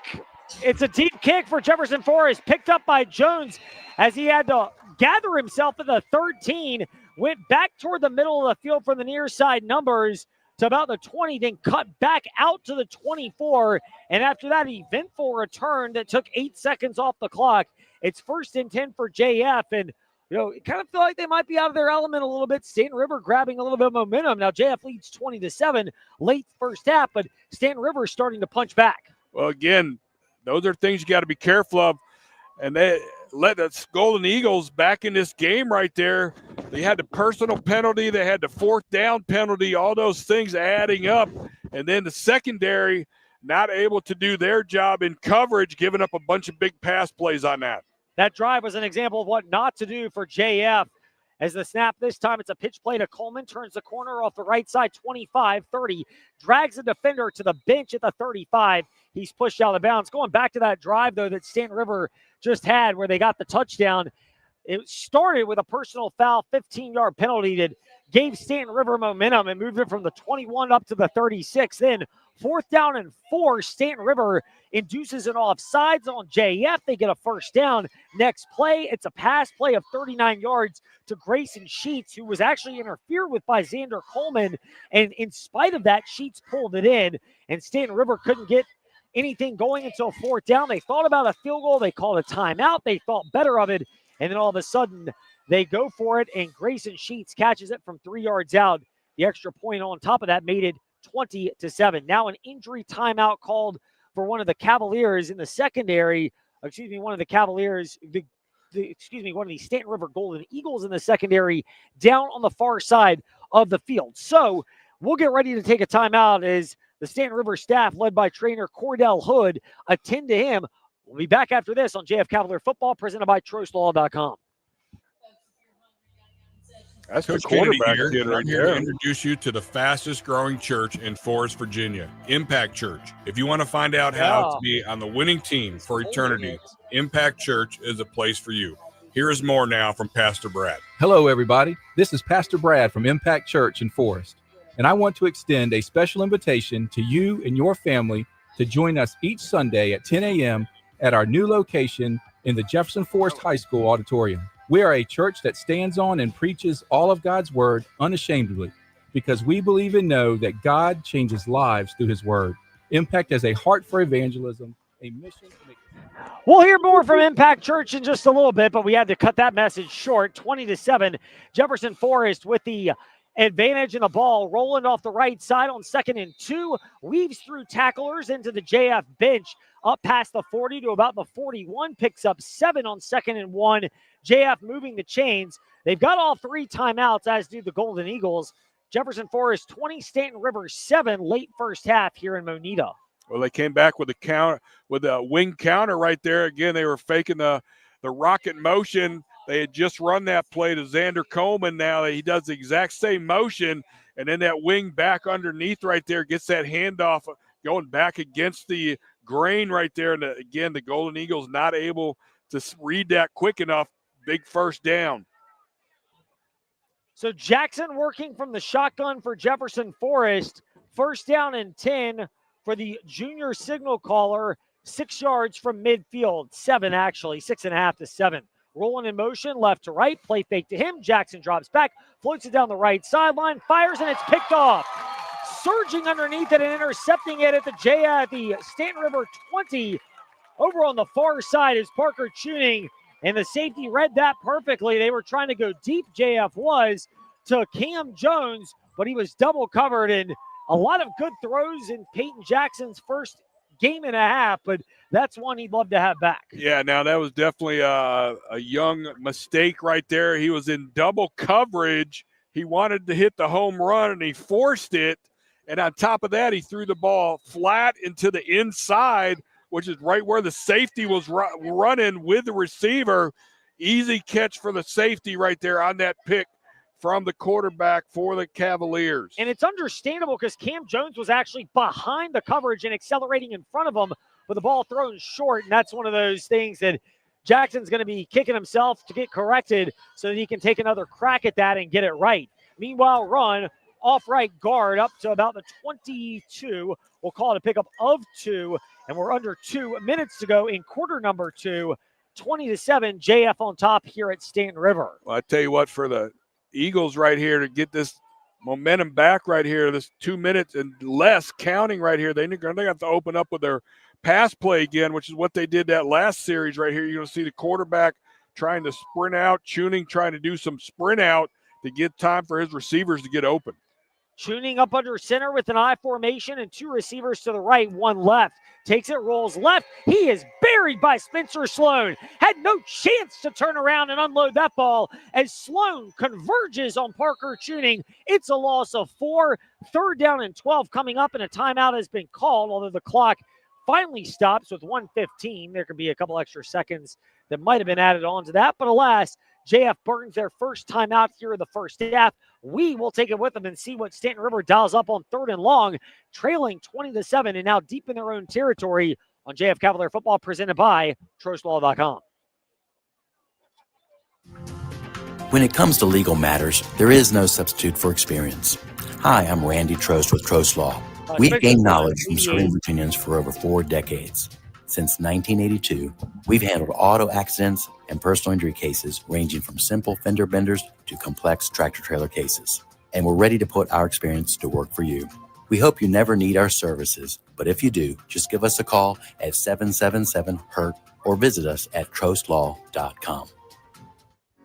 Magic City Chrysler Dodge Jeep Ram in Bedford is proud to be a sponsor of Jefferson Forest High School football. At Magic City, we take great pride in our community and the people who call it home. Yeah. When it comes to providing Bedford and the surrounding communities with outstanding sales and service, Magic City leads the way. Stop in at Magic City Chrysler Dodge Jeep Ram in Bedford at 1750 Independence Boulevard, or shop us at MagicCityBedford.com. MagicCityBedford.com. You're listening to Jefferson Forest Cavaliers football, presented by TrostLaw.com. Back in Moneta, 1:15 to go before halftime. 3rd down and 13 from the 17. Tuning steps back, floats it down the left side. The ball is deflected and into the JF bench. They threw it into double coverage there, and really no chance at all. Step by step was Cam Jones, and it looked like he was trying to get his revenge on that. We talked about the deep ball that created that turnover, and Staunton River's going to punt, so it's no harm ultimately to JF's 20-7 lead, 69 seconds left in the first half. Cam Jones, the one thing for him on that deep ball that was a little bit underthrown that was picked off by Staunton River's Parker Tuning, and that's that for Cam Jones coming back to the ball and trying to, even if you're just tackling and taking the offensive pass interference, tackling the guy trying to intercept the ball, that's the favorable outcome. And again, these are all teachable moments, and you can kind of learn that when you have a 20-7 lead like the Cavaliers have had. Yeah, definitely mistake right there, but they got the punt here. They did. They forced it. It's a high kick. Charleston Harris calls for a fair catch at the Staunton River 47, fields it, and JF will get the ball with 2 timeouts remaining and 1:02 left before halftime. They're at the Staunton River 48, so they'll have favorable field position. Now, this is not last year where you had Cam McClendon, who had one of the better legs. JF, actually, they've shown some stuff with Austin Walker at kicker, but he's a lot more unproven than McClendon was. So if you're JF, you're thinking at least get into the red zone, if not the Impact Church end zone. Yeah, so Coach Cruz right here is trying to think through what he can do. He just threw the deep ball for the interception on that last play.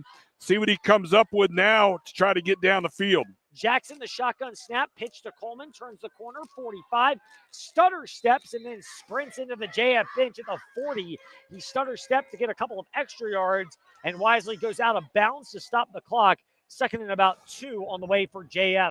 57 ticks remaining on that clock before the break. Well, the good thing is on that rocket sweep, when they're getting to the edge right there, they can easily step out of bounds and stop the clock, which is almost like continuous timeouts right there. So now the ball's on that right hash for the Cavaliers going towards their sideline right here. We'll see what Coach Cruz comes up with here on this 2nd and 4. Cavaliers with multiple receivers. They've got 2 to the left. One's tucked into the slot as an H-back. That's Thax Rowland. And then one to the right who goes in motion. Coleman, play fake, drops back, flip throw to Coleman. 45 of Staunton River, slips to a tackle, 40. Stutter steps left side inside the 35, down to about the 31 is where Xander Coleman sprints out of bounds. And it's about 9 more yards. It's enough to move the chains. 49 seconds remaining in the second. Well, I tell you what, that was a new wrinkle right there. We have not seen that play. You had Xander Coleman on the rocket formation, and then what he did was he kept his rocket formation going out to the flats, and you had to throw to the flats right there by Peyton Jackson, wide open, able to get up that sideline now for a big gain and out of bounds, just like a timeout. Cavaliers have Rowland split as the H-back on the right side. It's Fox on the left. Lee is the wide out, down on the left side numbers as the ball will be snapped to the 32. Fox goes in motion, gets it on the pitch, turns the corner 35, slips through a tackle there, then lunges forward inside the 30, down to about the 28. Pick up a 4 on 1st and 10. And this is about the neighborhood where you would burn a timeout if you're JF. They do. 47 seconds remaining in the second quarter. 20-7, JF leads at Staunton River, trying to grow that advantage before the break on JF Cavalier Football, presented by TrostLaw.com. It's funny seeing Fox run that. Coach Kennedy that here, sweep and I'm here to introduce you to the fastest growing church in Forest, Virginia, Impact Church. If you want to find out how to be on the winning team for eternity, Impact Church is a place for you. Here is more now from Pastor Brad. Hello, everybody. This is Pastor Brad from Impact Church in Forest, and I want to extend a special invitation to you and your family to join us each Sunday at 10 a.m. at our new location in the Jefferson Forest High School auditorium. We are a church that stands on and preaches.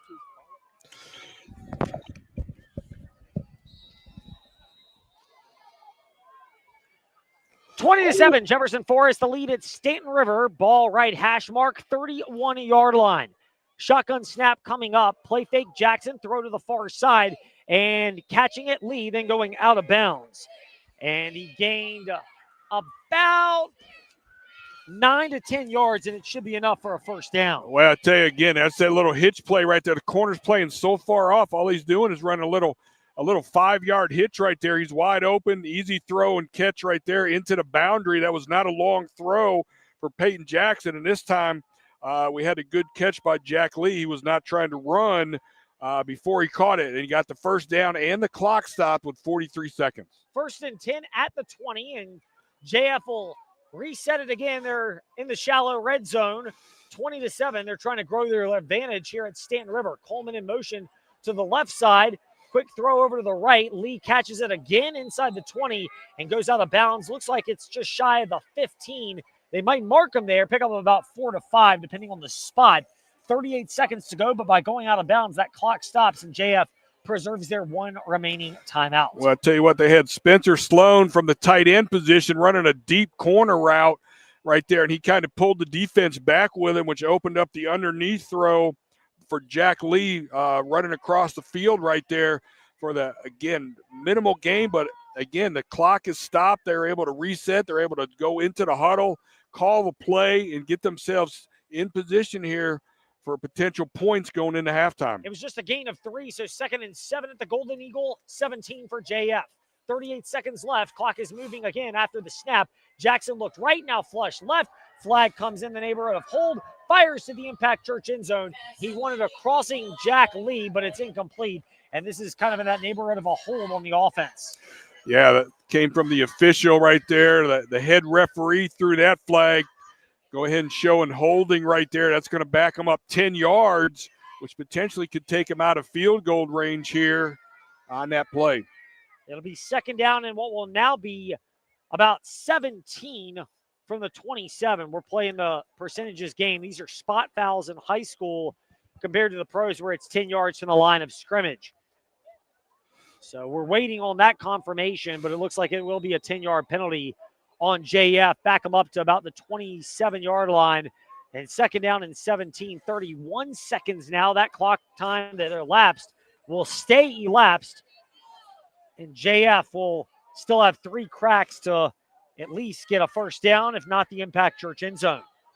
Jackson from the shotgun, stepping from the behind him to his right is Charleston Harris. Jackson steps up in the pocket, floats it right side, wide open, caught right side corner of the front part of the Impact Church end zone.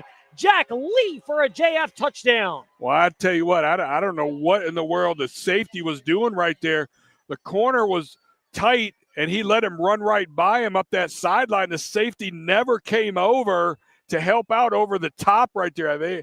I think they were in 2 deep safeties right there, and the safety never read that and came over to help right there. And there you have the quarterback right there, Peyton Jackson, making the perfect throw in the window with no safety over the top. Easy touchdown. Great throw, great read and understanding of what the safety should have done but did not from Peyton Jackson. Extra point is up. It's down the middle. JF boosts their lead before the break, and they'll get the ball to start the 2nd half. It's 27-7. JF leads. 25 seconds to go before halftime on JF Cavalier Football, presented by TrostLaw.com. Central VA Flooring is a proud supporter of local high school football. Why? Because the culture at Central VA Flooring is built on teamwork, dedication, and community support. Teamwork means the right consult who truly listens to what you want and need for your home or business. Dedication is doing the job right, and the community spirit of the entire Central VA Flooring team behind your project. Visit centralvaflooring.com and drop by Central VA Flooring on Timberlake Road to experience the power of teamwork, dedication, and community spirit. You're listening to Jefferson Forest Cavalier football on Virginia's talk station, WIQO Forest, 100.9 FM. The second number is 855-0023. Second number is 855-0023. Getting you set for Jefferson Forest Cavaliers football, presented by TrostLaw.com.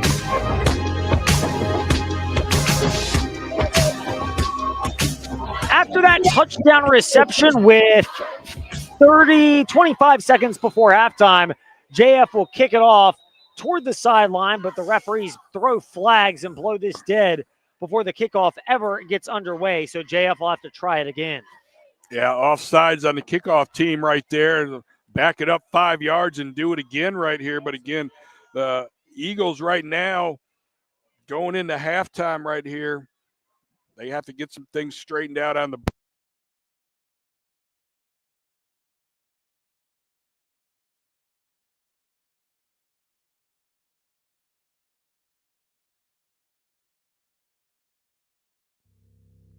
Coach Kennedy here, and I'm here to introduce you to the fastest growing church in Forest, Virginia, Impact Church. If you want to find out how to be on the winning team for eternity, Impact Church is a place for you. Here is more now from Pastor Brad. Hello, everybody. This is Pastor Brad from Impact Church in Forest, and I want to extend a special invitation to you and your family to join us each Sunday at 10 a.m. at our new location in the Jefferson Forest High School auditorium. We are a church that stands on and preaches all of God's word unashamedly because we believe and know that God changes lives through his word. Impact has a heart for evangelism, a mission to make disciples who follow Christ, and we are active in our community. The Spirit of the Lord is moving.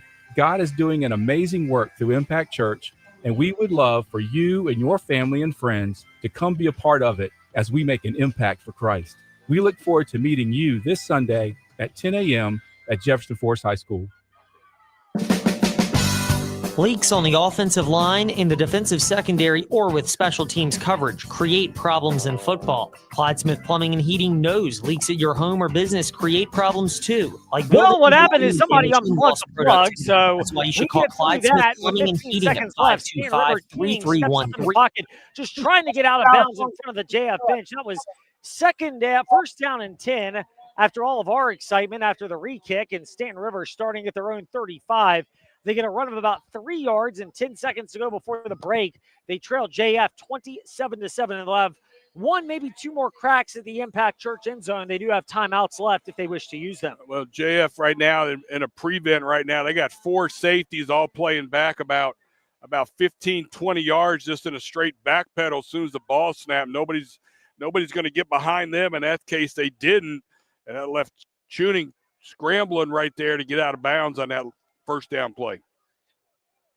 So 10 seconds to go before halftime after the power was knocked off. That's what happened if you're wondering where we went absent for a while. Somebody literally pulled the plug. Pitch play over to the right side. Slipping through tackles, 40. Breaking some more up to the 45. Then slammed down with 2 seconds to go before the break is Zachariah Craighead for Staunton River, and they'll have a chance to heave it toward the Impact Church end zone. Trailing 27-7. They'll actually call it 1 second before halftime, but at this juncture, it really doesn't matter. There's one extra play. The referees actually wound the clock, and it looks like Staunton River is opting against calling a timeout. They're not fighting it, so no extra play before halftime. And I don't know if you have gotten anything out of it, but maybe a little bit puzzling, Coach, that Staunton River didn't take a chance at the end zone, trailing 27-7. Yeah, they had one last chance right there, and they chose not to take it. Again, it would have been too far. It would have been a pretty long Hail Mary right there, and they decided against that right now, which may have been the best choice right here. But coming out of halftime, it's going to be the Cavaliers football. They have scored 4 touchdowns right now, and they have control of this game at this point at halftime. So Jefferson Forest has the 27-7 lead here at the break at Staunton River. When we return, first half recap, scores from around the area, and a look ahead to the second half. This is Jefferson Forest Cavaliers football presented by TrostLaw.com. Coach Kennedy here, and I'm here to introduce you to the fastest growing church in Forest, Virginia, Impact Church. If you want to find out how to be on the winning team for eternity, Impact Church is a place for you. Here is more now from Pastor Brad. Hello, everybody. That's them, this is not Pastor me. Brad from Impact Church on the radio in Forest. dealing with And I want to audio extend hurdles. a special invitation to you and your family to join us each Sunday at 10 a.m. at our new location in the Jefferson Forest High School auditorium. We are a church that stands on and preaches all of God's word unashamedly because we believe and know that God changes lives through his word. Impact has a heart for evangelism, a mission to make disciples who follow Christ, and we are active in our community. The Spirit of the Lord is moving. God is doing an amazing work through Impact Church, and we would love for you and your family and friends to come be a part of it as we make an impact for Christ. We look forward to meeting you this Sunday at 10 a.m. at Jefferson Forest High School. Young adults face unique stresses and challenges more than ever. That's why the Forest Youth Athletic Association's mission is providing a safe arena where growing children can learn the rules and values that come from athletic competition. FYAA sports like wiffle ball, t-ball, baseball, softball, lacrosse, soccer, football, flag football, basketball, and cheer foster a culture of fair play and sportsmanship while developing skills and character that last beyond playing the game. Visit forestyouth.org to register for a sport or to share your time and resources. Leaks on the offensive line, in the defensive secondary, or with special teams coverage create problems in football. Clyde Smith Plumbing and Heating knows leaks at your home or business create problems too, like building and belonging damage and lost productivity. That's why you should call Clyde Smith Plumbing and Heating at 525-3313 when a leak is threatening your home or business. Clyde Smith Plumbing and Heating at 525-3313, proudly supporting JF athletes, coaches, and all activity participants. Got a crack problem? You know the symptoms. Poor reaction time. Can't see straight. Endless financial mess. Apple Auto Glass knows cracks in your windshield lead to serious problems for you and everyone on the roads. So bring your car to Apple Auto Glass as soon as you see the crack. Apple Auto Glass is still locally owned on Allegheny Avenue in Lynchburg, so you'll speak with Harold, not Mystery Man from an 800 number. They'll handle insurance claims too. Apple Auto Glass, your local shop ensuring fast solutions to your windshield crack problems. What if you knew that true health and wellness starts in your mouth? At Crossroads Family Dentistry in Forest, we believe your oral health is a window into your overall body health. Your mouth isn't a separate entry, it's a critical part of a complex system. That's why we take a co-diagnostic approach. We don't just tell you what you need, we show you using simple language and digital imaging. For a collaborative approach to your oral health, come see us. Crossroads Family Dentistry on 221 in Forest. Jefferson Forest Cavaliers football presented by TrostLaw.com.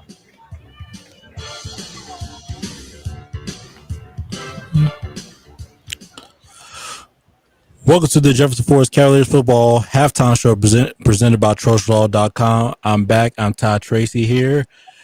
Give you halftime scores, updates around the area, some college, some NFL scores, and some recap of the first half. Let's talk about the first half real quick, as it's a tight ball game between our Jefferson Forest Cavaliers and the Staunton River Golden Eagles. Oh, tight ball game. You expected a rivalry like that. I mean, right now it's 20-27, but it's still anybody's ball game. Second half, I would like to see them be better, be more aggressive. I think just hit him first, knock him out. SJF, I know Coach JT Cruz is kind of pleased the first half, but he knows the team is way better. They can perform better in the second half. So I know he's preaching that to his guys, especially the defense side of the ball. His offense, I know he still wants to get some points on the board. He knows like there was a lot of opportunities out there for them to score and everything. So I feel like Coach JT Cruz is really going to have a good game plan on the second half for putting the Golden Eagles in an uncomfortable position. I mean, Coach Fiesel is doing a good job right now, but he knows he's like, okay, there's still some plays that we can keep it a tight ball game. But I know Coach JT Cruz will have a better game plan for the Cavaliers to be more efficient and execute on better plays. So that's how I like to see them, is to be more efficient and execute better. So I feel like when they're more efficient and they execute better, they cannot be stopped. And you see them from the first game, like how it is, especially on the first few plays when they got the ball on the first few drives. So I just feel like that's where they're missing right now. They got it, but I think that's what they're really missing, is like they have to still continue strong, be more efficient, and be more excited. Like, bring the enthusiasm out there. That's what you want to do. Bring enthusiasm out there. Celebrate your teammates. Get your teammates involved. Get everybody involved. Once everybody's involved, y'all can be able to be unstoppable. So I think that's where they're missing right now. They came out flat a little at the end of the second half, at the end of the second quarter. I feel like they came out flat. They came flat at the end, but they still got a whole nother half, 2 more quarters. Like I said, right now is a 0-0 ball game. Don't worry about the score. Still 0-0 ball games, anybody score. So that's what we expect. So that's my intakes on the game. Now, next, we'll go to a quick commercial break. Then I'm going to give y'all scores from halftime scores and updates around the area. This is the Jefferson Forest Cavaliers halftime show presented by TrostLaw.com. 10 to 12 nights a year. I heard you up. I was sitting right there. I was like, I guarantee there's a radio show. We were, yeah. I heard you up there. Games, yeah. So. And when it comes to preparing the church and the What's been up to besides working for your dad and coaching football?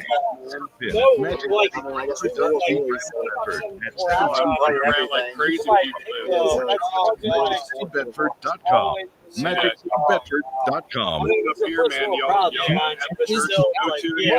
That's why the Forest Athletic Association is a safe arena where young children can learn the rules and values that come from athletic competition. FAA sports like wiffle ball, t-ball, baseball, softball, basketball, and cheer, skills and character that last beyond playing the game. Visit org to register for a sport or to share your time and resources. Coach Kennedy here, and I'm here to introduce you to the fastest growing church in Forest, Virginia, Impact Church. If you want to find out how to be on the winning team for eternity, Impact Church is the place for you. Here's more now from Pastor Brad. Hello, everybody. This is Pastor Brad from Impact Church in Forest, and I want to extend a special invitation to you and your family to join us each Sunday at 10 a.m. at our new location in the Jefferson Forest High School auditorium. We are a church that stands on and preaches all of God's word unashamedly because we believe and know that God changes lives through his word. Impact is a mission to make disciples who follow Christ, and we are active in our community. The Spirit of the Lord is moving. God is doing an amazing work through Impact Church, and we would love for you and your family and friends to come be a part of it as we make an impact for Christ. We look forward to meeting you this Sunday at 10 a.m. at Jefferson Forest High School. Central VA Flooring is a proud supporter of local high school football. Why? Because the culture at Central VA Flooring is built on teamwork, dedication, and community support. Teamwork means the right console who truly listens to what you want and need for your home or business. Dedication is doing the job right and the community spirit of the entire Central VA Flooring team behind your project. Visit VAFlooring.com and drop by Central VA Flooring on Timberlake Road to experience the power of teamwork, dedication, and spirit. It's the perfect time to take your car to Meineke to make sure your engine starts perfectly this year. Whether you need tires, brakes, engine repairs, or simply an oil change, Meineke has you covered with certified technicians, free digital e-inspections with pictures and videos, and financing options. They're there to not only help you start your engine, but keep it running smoothly all year long. They're your one-stop shop for car care needs. Schedule an appointment today by visiting Meineke.com. Trust your key with Meineke, doing car care right. I appreciate you.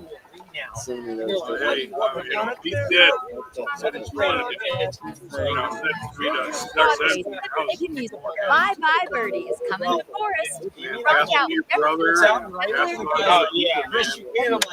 October 11th and October 12th. High hilarious toe tapping fun for the whole family. Right now at CavalierTheater.com. Oh, yeah.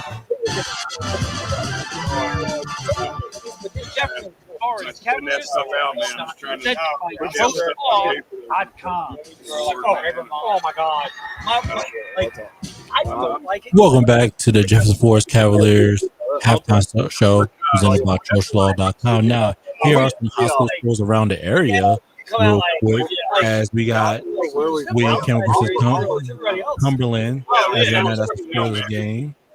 Alta Vista versus the Riverheads Gladiators, as the Gladiators are up against Alta Vista 19-0.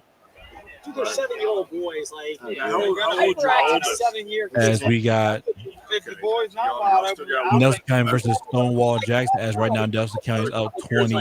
Take them out. Take them outside. I love the outdoor activities with them. Alaska versus Pasco, as right now Plass is up by 1 point, 7-6. Tunstall versus Chatham 13-0, as Tunstall is up. Magna Vista versus Martinsville, as Magna Vista is up 13-0. Bassett versus Gretna, as right now Bassett is up 21-14. Williamsburg versus Hidden Valley, as right now Williamsburg is up 28-0. Close ball game between Northside versus Cave Spring, as right now Northside's up 7-0. Turner Ashby versus versus Rockbridge County. As right now, Rockbridge County is down against Turner Ashby 26-0. Scoreless ball game between Rustburg and Appomattox. Like, I'm tired of, like, Close ball game between Brookville and Allegheny. As right now, Brookville is up 21-13. Nice seeing you, man. Then 24-7. Right now, Salem is up. You've known a good one for a while. Now you know another good one. Now you met the other. Excuse everyone. Salem is up right now. Y'all don't put it on Appomattox. 24-7. Excuse everyone. There's technical difficulties right now. Franklin County is up against Salem 24-7. Then you have GW Danville versus Amherst County. As right now, GW Danville is up 14-7. Denver versus Halifax. Right now, that's a close ball game between them two. As right now, Halifax up 8-7. And that's all your scores around the area. Now, next we have some college football score. Oh, then we have 7-6 ball game between Glass and Patrick Henry. As right now, Glass is up by 1 point, 7-6. And that's all your scores around the area, your halftime scores. And next, let's get to some college football. What's going on right now? If I get a text message asking you for their contact info. We have the JMU Dukes versus the Louisville Cardinals. As right now, JMU is up against Louisville 7-3. That's a close game you got to keep an eye on. Right now, we got North Illinois versus Northwestern 15-0 as Northwestern is up. Maryland versus North Illinois, as right now, is a 3-0 ball game with Maryland is up. And Boise State versus Eastern Washington, that'll be later on. Kickoff starts at 9 p.m. Eastern time. As for the NFL right now, we have the Kansas City Chiefs versus the LA Chargers. As right now, that game is midway through the first quarter, as it still scores ball game with the Chargers having the ball. And that's all your scores from the area and college football and NFL. Let's start with some VTRN headline. With VTRN Sports, we got a doubleheader tomorrow with coverage starts at 3:00 p.m. Eastern time with Oklahoma State versus number 6 Oregon Ducks. Kickoff starts at 3:30 p.m. Then we got coverage starts at 6:30 p.m. as we got the Vanderbilt versus the Virginia Tech Hokies at Lane Stadium as kickoff starts at 7:30 p.m. Coverage starts at 6:30. Like I said before, tomorrow we have Oklahoma State versus Oregon. Kickoff starts at 3:30. Coverage starts at 3. Then Vanderbilt versus Virginia Tech. Kickoff starts at 7:30 p.m. with coverage starts at 6:30. Now, what's the NFL scores? NFL headlines. We got a triple header Sunday as week 1 kicks off. We have with coverage starts at 12:30 with the New York Giants versus the Washington Commanders. Kickoff starts at 1. Then next game with coverage starts at 3:45 p.m. with Detroit Lions versus the Green Bay Packers. Kickoff starts at 4:25 p.m. Eastern time. Then we got a playoff rematch between two MVPs at the Baltimore Ravens versus the Buffalo Bills. Kickoff starts at 8 p.m. Eastern time with coverage starts at 7:30. A Monday night game. Steve, hi there. Ed Lane. Nice to meet you. PM with the Minnesota Vikings versus Chicago Bears. Kickoff starts at 8:15 p.m. Now, that's all your stuff. Now we're back with Ed Lane and Coach Renji as they give their 3 keys to the game. Indeed. Thank you, Ty. 3 keys to the second half with the Coach Rick Kennedy in just a moment as Jefferson Forest has the 27-7 lead, and they're getting ready to start this third quarter. Remember, JF won the – and if you don't remember because you're just joining us, we'll fill you in. Jefferson Forest won the toss, deferred their option to the second half. Staunton River had a decent drive going, but it stalled out, and Jefferson Forest ultimately was able to then convert, taking their first 3 drives to the Impact Church end zone. They had a break with an interception, and on their 5th drive, they once again got back there. So they have a 27-7 lead here at the break against Staunton River, who we've seen before on the Golden Eagles 1 touchdown drive.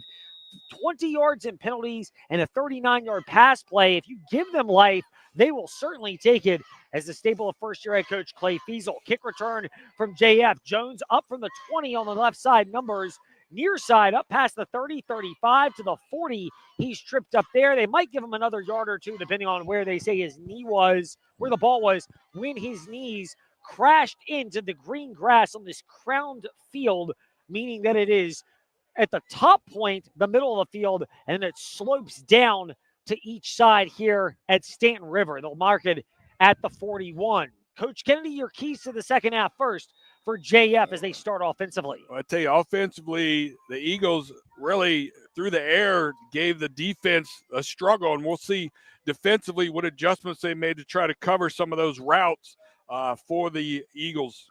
Dax Rowland gets it on the handoff from left to right, 45-50, slips through a tackle at the 47, and he breaks one more down to the 45 for Staunton River for Jefferson Forest, and it's a pickup of 16 on first down for JF. Keys to this second half to finish that off for the Cavaliers. Yeah, so defensively, they just need to tighten up in that secondary. They let the quarterback roll out a little bit. They want to try to keep him pinned in right there and take away some of that time he has to make connections downfield. And then offensively, they just want to keep doing what they're doing right now. They're able to run inside, they're able to run outside, and try to not have any more interception throws. Jackson on the QB keeper this time off the left side of the interior offensive line from the 46 down to about the 42. That's a nifty 4-yard run from Peyton Jackson.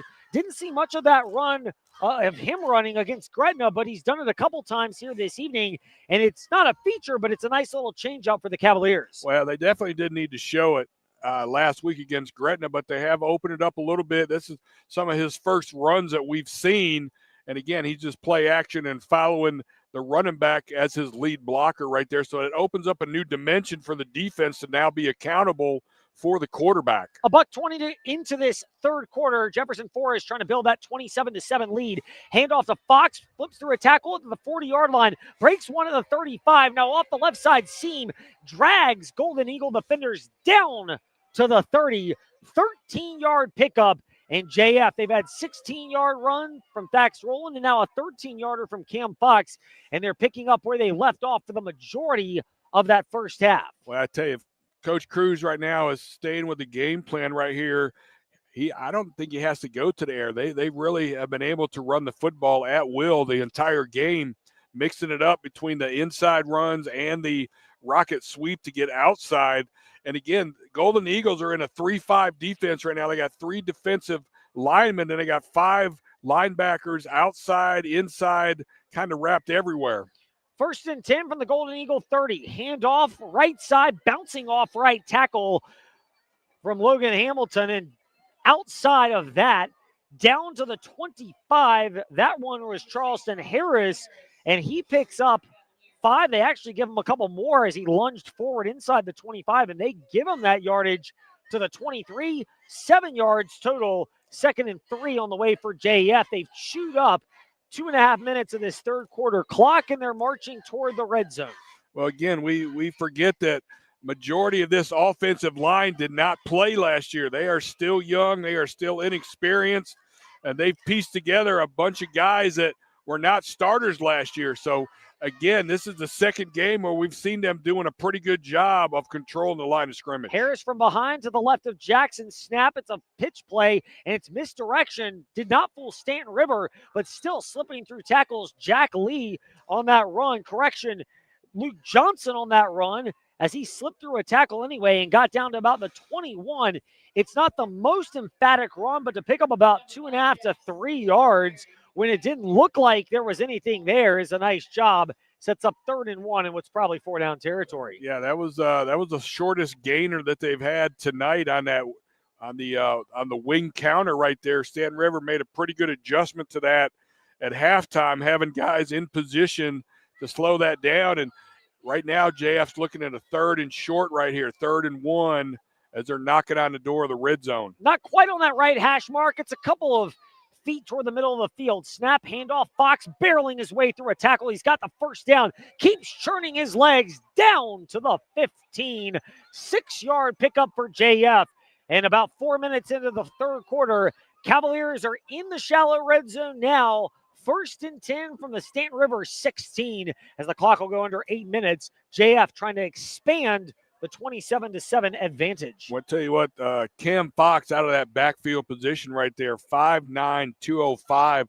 He is just one big, solid muscle right there. Big, powerful legs, good squat numbers in the weight room, and it's taken 2 or 3 guys to bring him down. It's just so much variety of who can touch the ball and what they can do.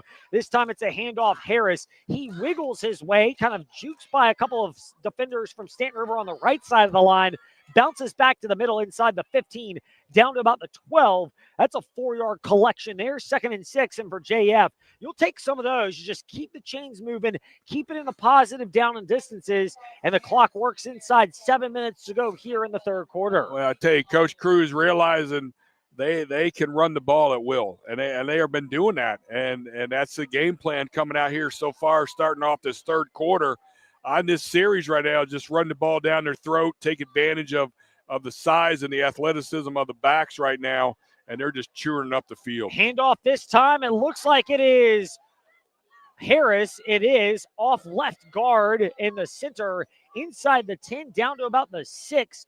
The call of first down will depend on the spot. It's going to probably be about a half-yard shy, but it's 3rd and a half yard for JF, and what's probably 4-down territory.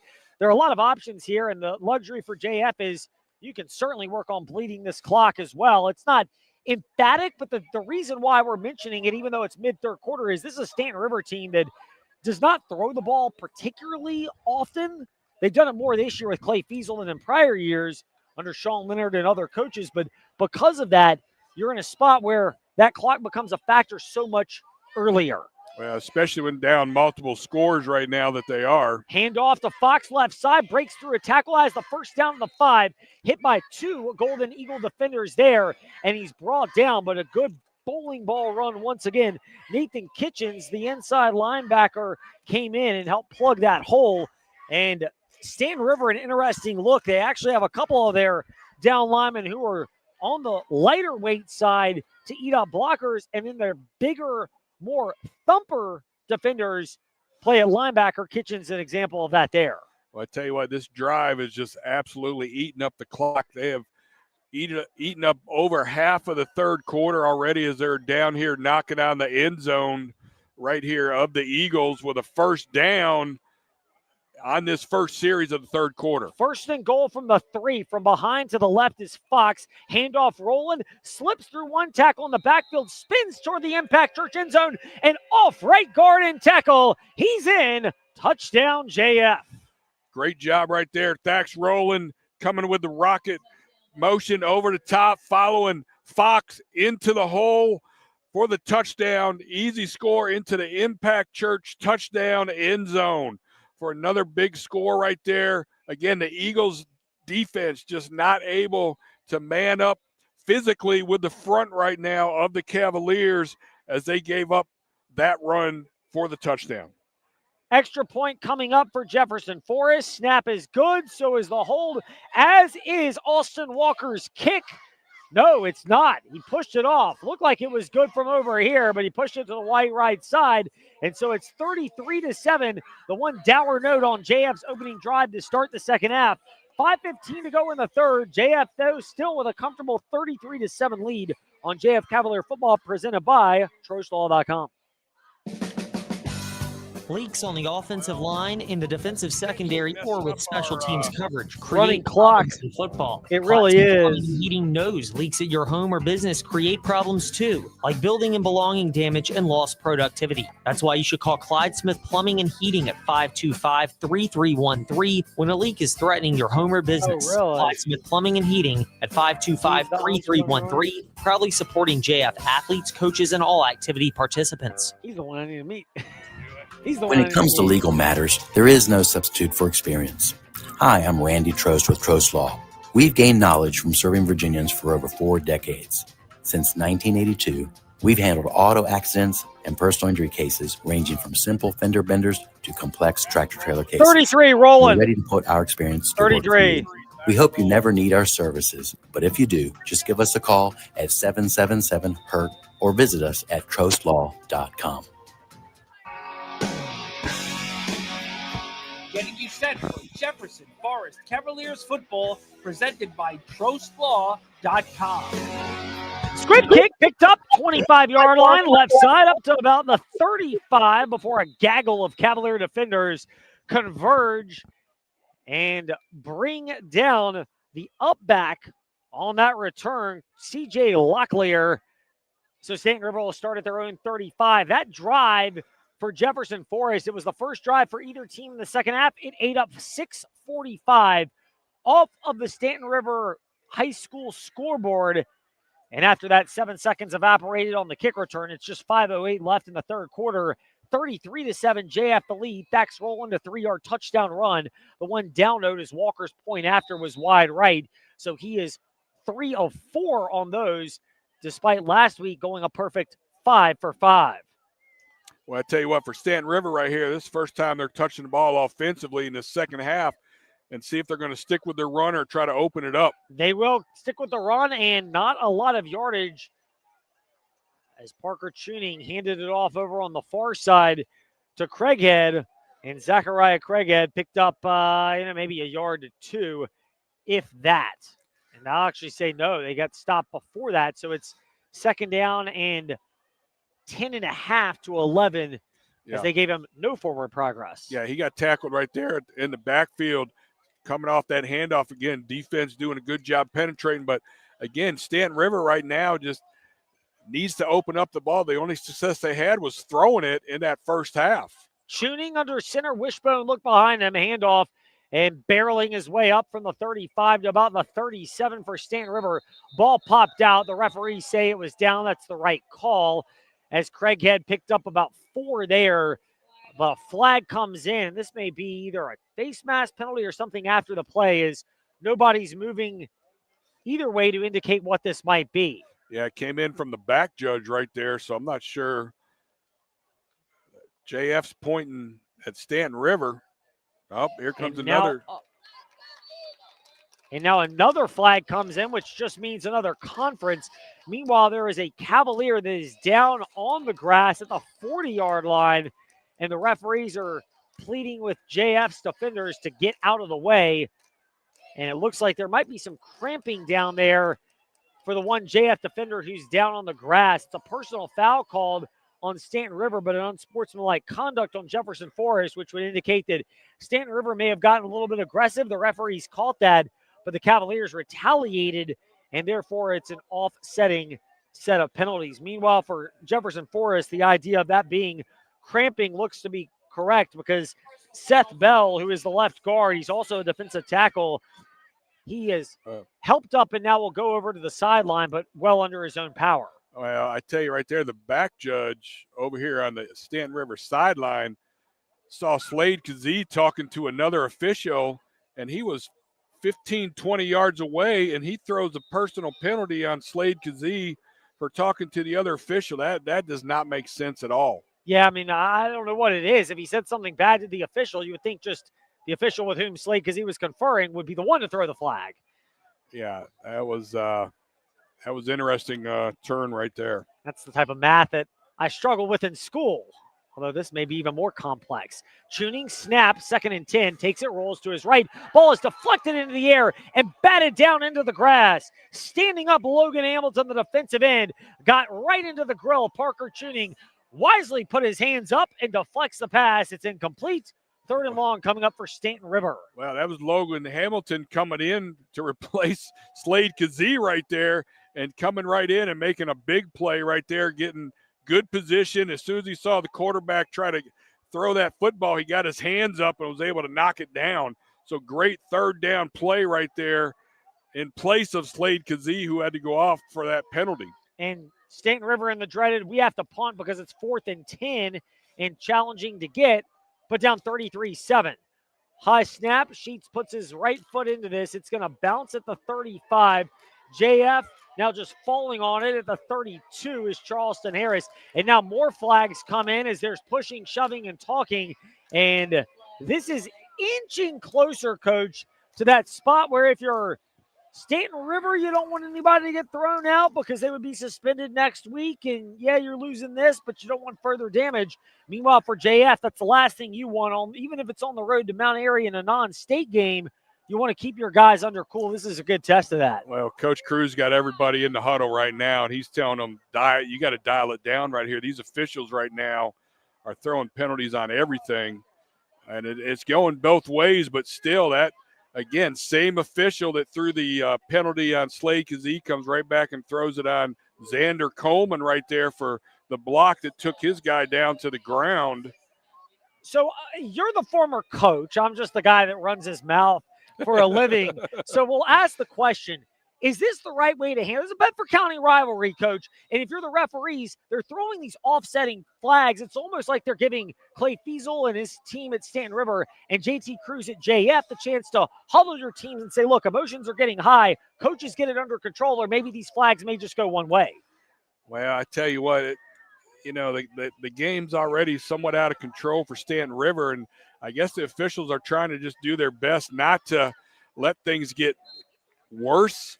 To me, they're kind of I haven't seen anything blatantly that bad that you have to be throwing continuous personal penalties, especially the one on Slade Kazee for only – I mean, he was literally 3 or 4 yards away from the official talking when the other official threw that personal foul on him. And right there on Xander Coleman, he blocked his man and was on top of him and went and got up.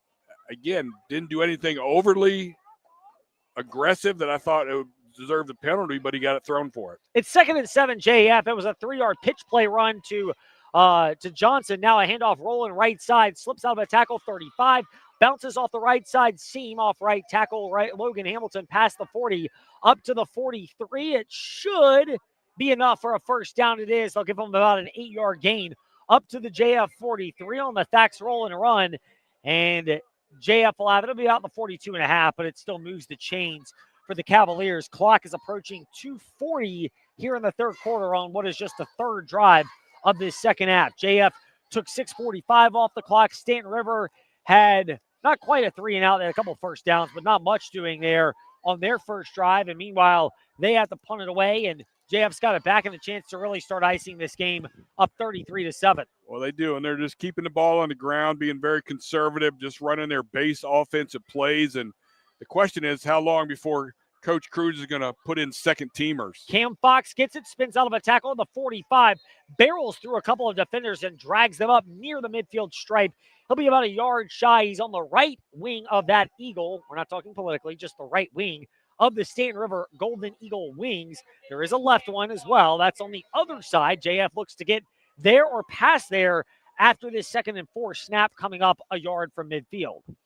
Yeah, again, offensively right now, all cylinders are working. Offensive line gelling, making their blocks on the 3-5 defense right here. They have not really been able to get much penetration into the backfield to try to slow down what the Cavaliers are doing offensively from this multi-wing offense that they've been running. 2nd and 4, JF trying to get past midfield. Peyton Jackson, shotgun snap, play fake, takes it, rolls to his right, fires. Fox catches it off a screen pass on the far side at about the 49-yard line. Takes a couple of steps before going into the JF bench, but in doing so, he dropped the ball, and the referees say he did not have it secured. So all of that noise to make it 3rd and 4. Yeah, he was definitely open in the flats, a little play action. He actually ran a little flare route into the sideline right there, was wide open, but dropped the football, making it 3rd and 3 right now for the Cavaliers right at midfield. Yeah, 3rd and about 3.5 to 4. You say tomato, I say potato. You say 3, I say 4. But whatever, JF needs to get to the 47. Staunton River encroaching toward the neutral zone. No flags thrown. They just back off, and JF will snap it in a moment. Not really working the clock because it stopped off the incompletion. This time, Jackson has it. Stiff arms a Golden Eagle defender. He gets past midfield right to the M in America that is emblazoned in kind of a flag look of the American flag down to the 48. He's about a yard and a half for the first down. It'll bring up 4th down and short for JF. They will have to snap it or at least make a decision on that before the end of the 3rd. Well, I tell you what, they're keeping the offense on there right now. So you got Peyton Jackson coming in here with a fourth down play right here, just over midfield right now, and Coach Cruz is keeping the foot on the gas right here. JF ball, fourth and about 1.5 yards, left side, hash mark into Staunton River territory, but they need to get to the 47. A handoff, barreling through defenders, past the 45, down to the 41 was Cam Fox, but there's a flag, and it looks like they're going to get an illegal shift on JF. That might be somebody, one of the backs, either the H-back or Fox, the running back, from going forward before the ball is snapped. You can go laterally side to side, but you can't go forward until the ball is snapped, especially if you're not getting set. And so that 5-yard penalty backs up JF and might induce them sending on the punting unit. Well, I tell you what, it's the first time we've seen the punt team, and I'm trying to remember, did we see the punt team last week at all? In the second half. Okay. All right, so always good to get some experience with your punt team right here. So 4th down and 6, and JF's going to be able to punt it away to the Golden Eagles. And for JF, coming on to boot it away is Austin Walker, who has evolved into JF's primary kicker. They've still got to get someone on the field, so the delay. Clock is at 17. They will have to snap it before the end of the third. It's a low snap. Walker just collects it, puts his right leg into it. It bounces at the 30 and rolls into the bench. And it wasn't the worst outcome of about a 20-yard punt, considering it was a low snap to Austin Walker, and he was calm enough to get it back up and put it together there.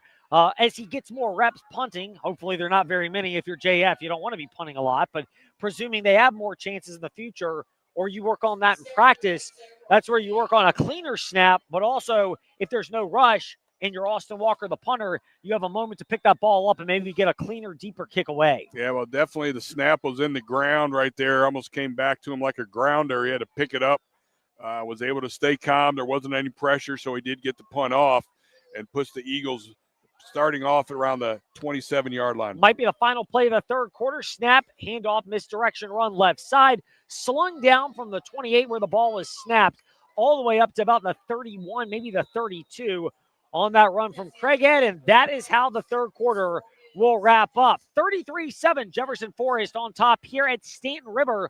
Fourth quarter comes your way after this on JF Cavaliers football, presented by TrostLaw.com. Friday on the Fast Lane, Ty Tracy and I gave our picks for week 2 of college football and week 1 of NFL's 2025-2026 season. Plus, what did Ty do as pre-game ritual before going out on the field when he played for Heritage? Ty Tracy tells all on the Fast Lane. Be sure to tune in on 93.3 FM, 1320 AM, Lynchburg, VTR in Sports, or ask that smart speaker to open VTR in Sports. Leaks on the offensive line, in the defensive secondary, or with special teams coverage create problems in football. Clyde Smith Plumbing and Heating knows leaks at your home or business create problems too, like building and belonging damage and lost productivity. That's why you should call Clyde Smith Plumbing and Heating at 525-3313 when a leak is threatening your home or business. Clyde Smith Plumbing and Heating at 525-3313, proudly supporting JF athletes, coaches, and all activity participants. Getting you set for Jefferson Forest Cavaliers football, presented by TrostLaw.com. Staunton River has it. 2nd and 6 of their own 34. First play of the fourth quarter. Working from right to left now on an inside dive play up to the 35, maybe the 36. Still a couple of yards from getting another first down for Staunton River on that run. Charleston Harris comes up and makes the stop. But a good job to plug that hole and limit C.J. Locklear to a gain of a couple. We'll call it 3rd and 2 on the way for Staunton River. They're in their black pants, black jerseys, black helmets with gold numerals and some gold trim. Cavaliers are in their black pants, white jerseys with black numerals and red trim, black helmets with a red face mask, and the white JF with a red outline on that. 3rd and 2 for Staunton River, approaching the 40-yard line. QB keeper Tuning has it, dives his way up. He'll be about a half yard from a first down. They'll mark him down at about the 37.5. He'll need to get about the 38.5 to move the chains as the clock is at 11:11 to go in the fourth. Yeah, fourth down, and probably, I don't know, they may even pull the chains out on this. Oh, wow. Okay. Well, if you're an optometrist and want to sponsor, we'll give you a shout out there. It's amazing how good a view the referee had on that chain and that football right there. I thought that was definitely needed to be measured, but I guess he saw a little bit different. But, hey, first down for the Golden Eagles. Yeah, Staunton River somehow gets a first down. I mean, look, this is probably not going to impact the game. They are down 33-7, and it's a run-heavy offense, and the clock's now at 10:45 to go in the fourth. We've seen stranger things, but it would be a surprise given the way this game is flowed. Pitch play over to the right side. Craighead tries to turn the corner, slips through a tackle in the backfield, works up past the line of scrimmage to the 41. He picks up 3, turned a loss of 2 into a gain of 3. Did Zachariah Craighead, Jeremiah's brother, and it'll be 2nd and 7, 10-20, and counting down in the fourth. Yeah, toss sweep right there out of the I formation. They had the tight end on that side. They had the wide out, split out, moving the corner out, which opened up the outside a little bit, and he was able to break one tackle and turn that into a 3-yard gain right there for the Golden Eagles.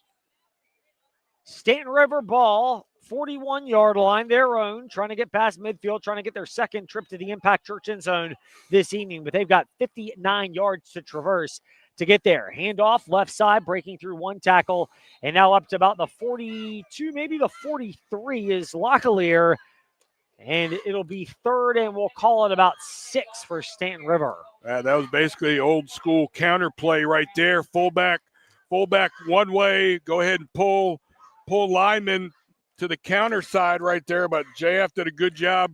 Thax Rowland staying home right there, reading that, able to come up and stuff that for basically a little to no gain. So the ball has gotten spotted at the 42, and the goal is the 48-ish for Staunton River. We'll call it 3rd and about 6. 9:02 to go, counting down. A handoff, breaking out of one tackle off the left side, diving up to about the 44. JF's defense has just ganged up on Staunton River. Cam Jones came in. Bryson Spano, who's quietly had a really strong evening, was there along with Justin Lester, the backup linebacker who was in there on the stop. And JF, after a gain of about 2, it'll be 4th and 4 for Staunton River. It looks like they're keeping their offense out on this grass. Yeah, nothing to lose right here. You might as well go for it. And for the defense right now, again, you're seeing a number of second teamers in right now, which, again, for Coach Cruz, that's a good thing right there. You're getting younger second teamers experience, and you're keeping your first team from any potential injury or ejection. I formation behind Tuning, a receiver to each side. It's a play fake. Tuning has it, rolls over to his right, under duress, now steps up, tries to get out of the grasp, does evade Spencer Sloan, now takes off left side. 40, he steps out of bounds at the 45. Could flags be coming in? Yes, they are, and we're probably going to get a repeat of 4th down because it looks like the initial flag was for holding, and then the second flag was when Tuning stepped out of bounds into the bench. He's favoring his left side, left shoulder, left arm as he trots back out onto the field. We got multiple penalties. You're going to get a block in the back by Staunton River back here, and then you're going to get the hit out of bounds over here. So we'll see how this washes out with all the yellow flags hanging around on the field right now. Referees are conversing. There's a little bit of pushing and shoving. I think both of them seem like they're the right call. You could see a hold that was pulled off by Staunton River to allow Tuning not to get hit.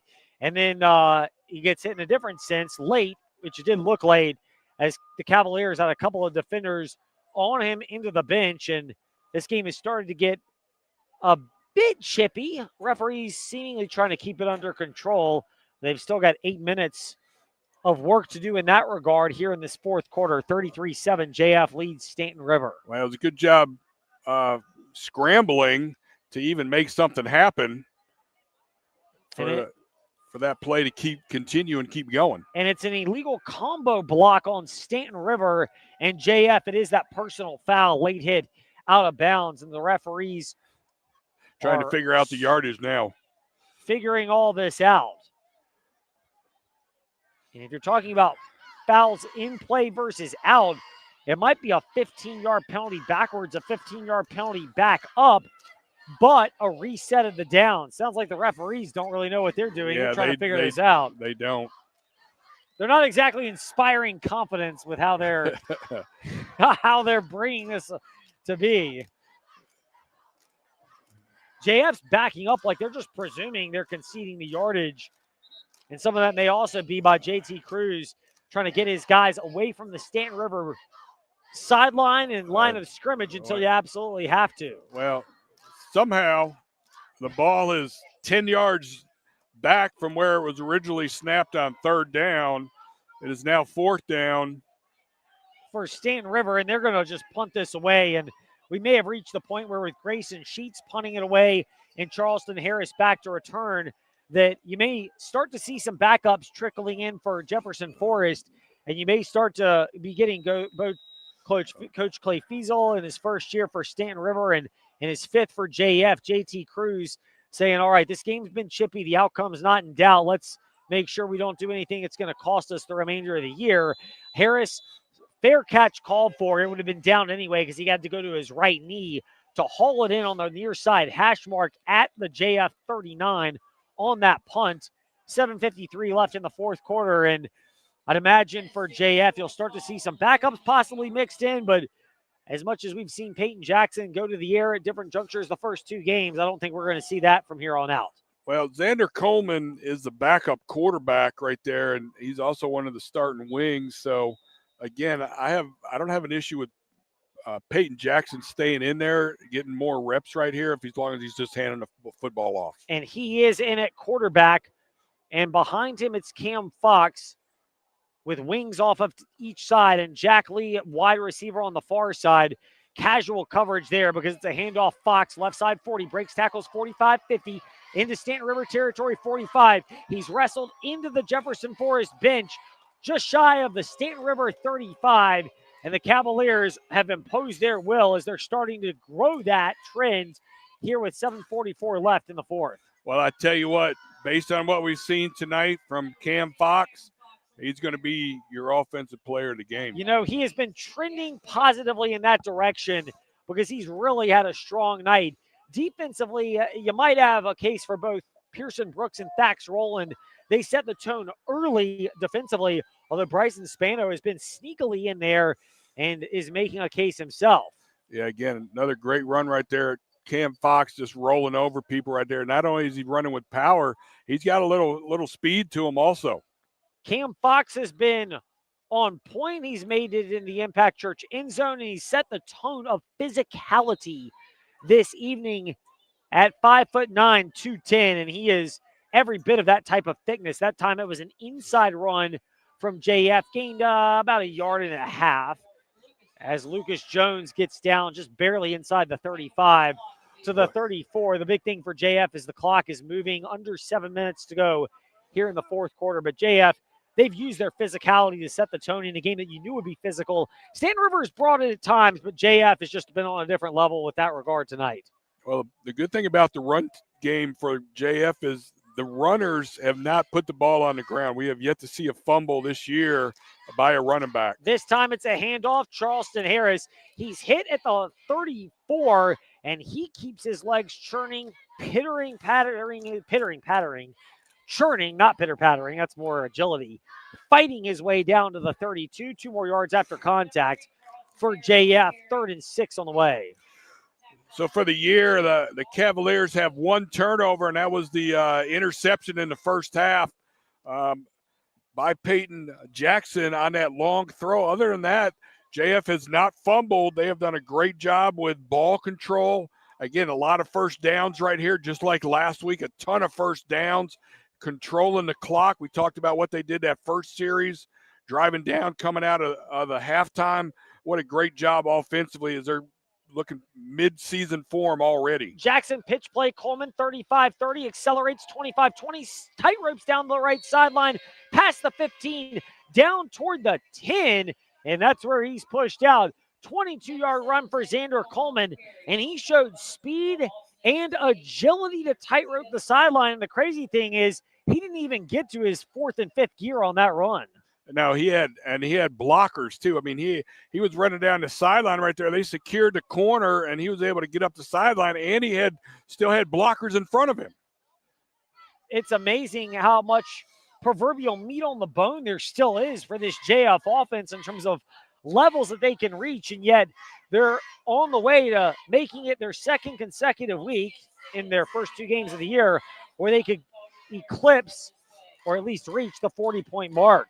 Jackson, shotgun snap, handoff Fox, 10, breaks through a tackle at the 5, and another one on the right side into the Impact Church end zone for the JF touchdown.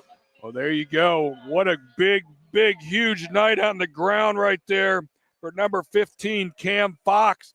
I got him down to his 3rd touchdown of the night, and he has just been running. He is well over 100 yards, 3 touchdowns. He has been unstoppable on the Staunton River field tonight.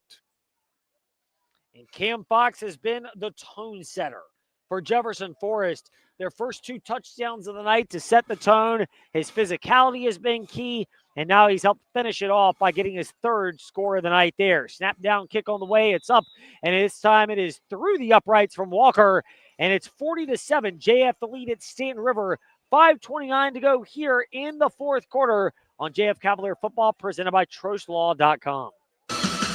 This Friday, September 12th, Jefferson Forest Cavaliers football, presented by TrostLaw.com, will traverse to North Carolina for a date with the Mount Airy Brand Bears.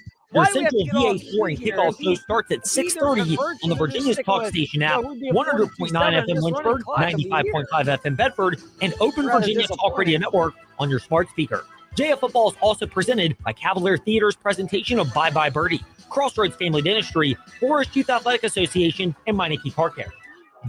I know about the program. You're listening to Jefferson Forest Cavalier football on Virginia's Talk Station, WIQO Forest, Looks like they're strong 100.9 defensively, and maybe FM. similar to this. They were like 22-6 and like 24-9, something like that.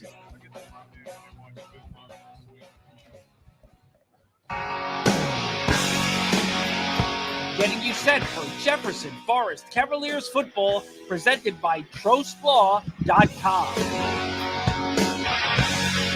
6 trips to the Impact Church end zone tonight, a missed extra point and a 2-point try that have failed. That's why JF's at 40-7. 3 of those trips have been from Cam Fox, who's in line to be the FYAA Offensive Player of the Game. Kickoff, bounces, stays in bounds, 14-yard line. Picked up to the 20-25, and up through a tackle there to about the 27 is Josh Jackson for Staunton River. And that's where they'll start. And at this point, it's just seeing what you can do for Staunton River. Good start to the year for the Golden Eagles last week. 37-7, commanding and convincing at Hidden Valley. Tonight, they were physical early, but as JF started to take the lead, things really started to break freely in favor of JF. And if you're going to take a look back at really the defining moments, the period in Woolwine Family Dentistry made you smile play of the game, it's got to be Xander Coleman's 34-yard touchdown catch that came off of that kickoff return fumble. It was 13-0. Staunton River had a chance to get the ball back and make some noise. Instead, they fumbled on the kickoff return. 1 play later, JF went for the jugular, as they would say. They converted, and all of a sudden, it was 20-0. While Staunton River would fight back to make it 20-7, it felt like they were always playing from behind at that point. Well, again, the big series for the Golden Eagles was the sprint out and the passes that were made on that series. That you had the penalties that helped them, but they were able to put one. But they've committed to the run. Majority of the runs have been between the tackles, and if you're going to run that power game, you got to have a power front line, and they have not shown that up front against the Cavaliers. That first down run was a misdirection run that resulted in just a yard pickup. JF will take that all day long. And then Staunton River now calling a timeout before 2nd down and 9, snapping the ball. So we'll take it with them. 40-7, JF leading at Staunton River. 4:40 to go in the 4th quarter on JF Cavalier football, presented by TrostLaw.com. Coach Kennedy here, and I'm here to introduce you to the fastest growing church in Forest, Virginia, Impact Church. If you want to find out how to be on the winning team. This Friday, September 12th, Jefferson Forest Cavaliers football presented by TrostLaw.com will traverse to North Carolina for a date with the Mount Airy Granite Bears. Your Central VA Flooring kickoff show starts at 6:30 on the Virginia's Talk Station app, 100.9 FM Lynchburg, 95.5 FM Bedford, and Open Virginia Talk Radio Network on your smart speaker. JF Football is also presented by Cavalier Theater's presentation of Bye Bye Birdie, Crossroads Family Dentistry, Forest Youth Athletic Association, and Meineke Car Care. Got a crack problem? You know the symptoms. Poor reaction time. Can't see straight. Endless financial mess. Apple Auto Glass knows cracks in your windshield lead to serious problems for you and everyone on the roads. So bring your car to Apple Auto Glass as soon as you see the crack. Apple Auto Glass is still locally owned on Allegheny Avenue in Lynchburg, so you'll speak with Harold, not Mystery Man from an 800 number. They'll handle insurance claims too. Apple Auto Glass, your local shop ensuring fast solutions to your windshield crack problems.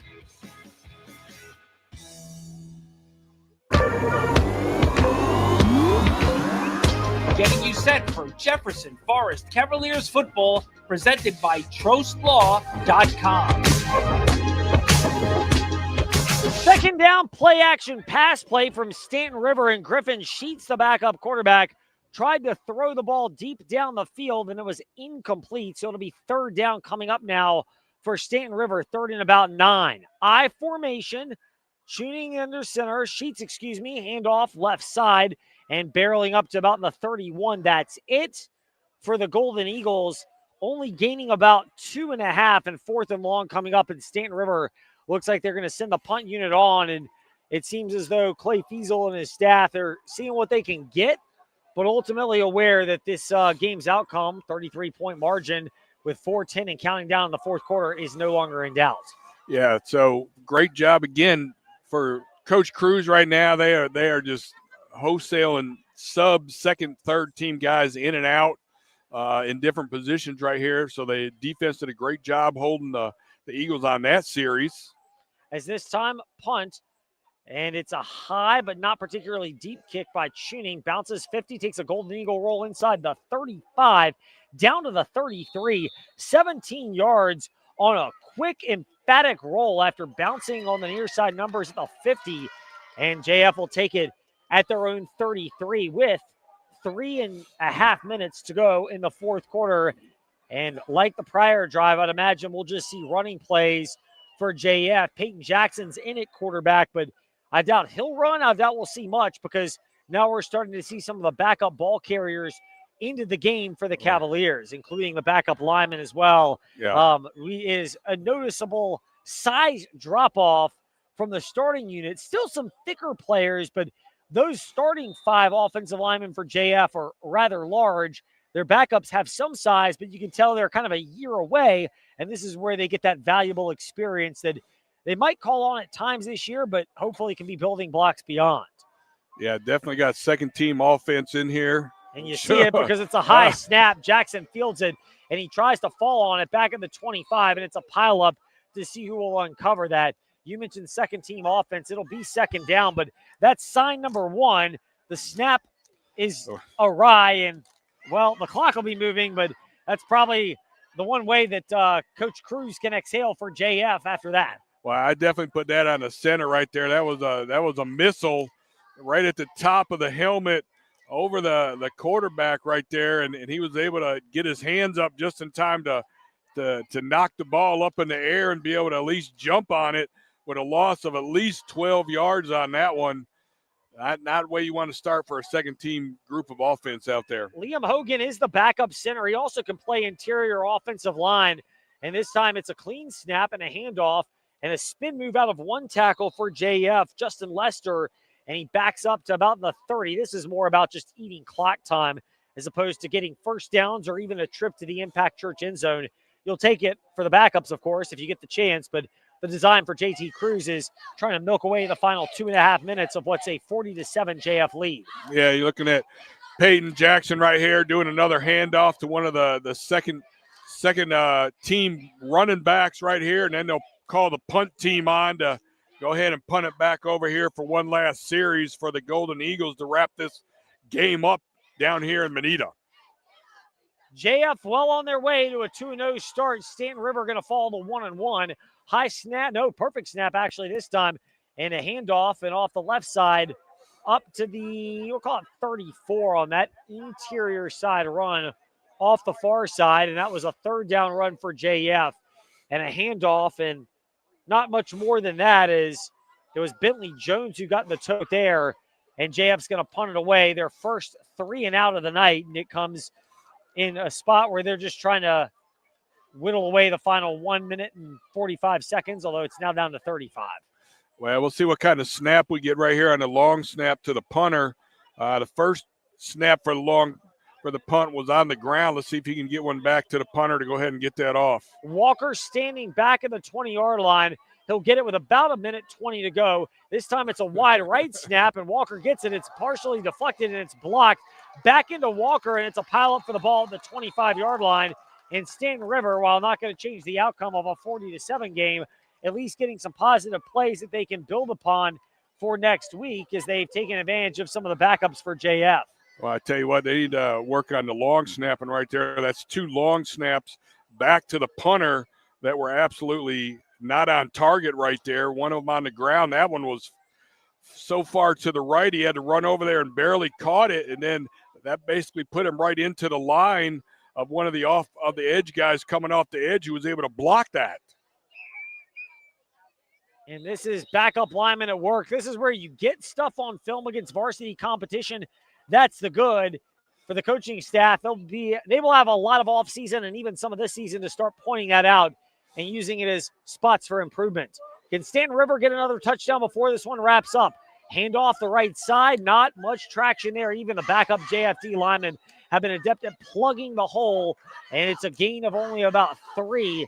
And Staunton River will have probably 1 to 2 more snaps before this one concludes. Yeah, JF still putting in some rotations for some of those guys that have not seen a lot of play time. But again, with a 40-7 lead and the clock winding down right here, this is a good opportunity for some of your practice players who don't normally get in the game to have a chance tonight.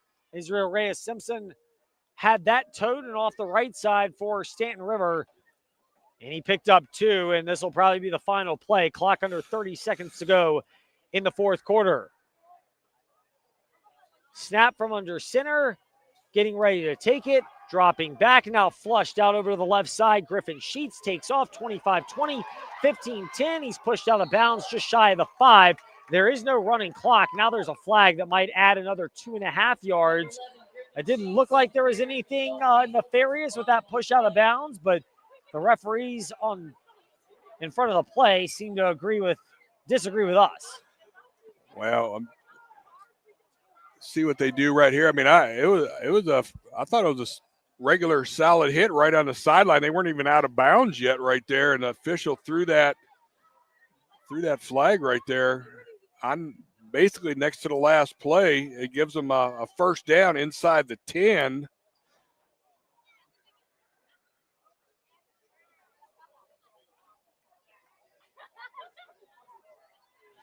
There's a lot of confusion going on. Even the referees trying to figure out what's going on.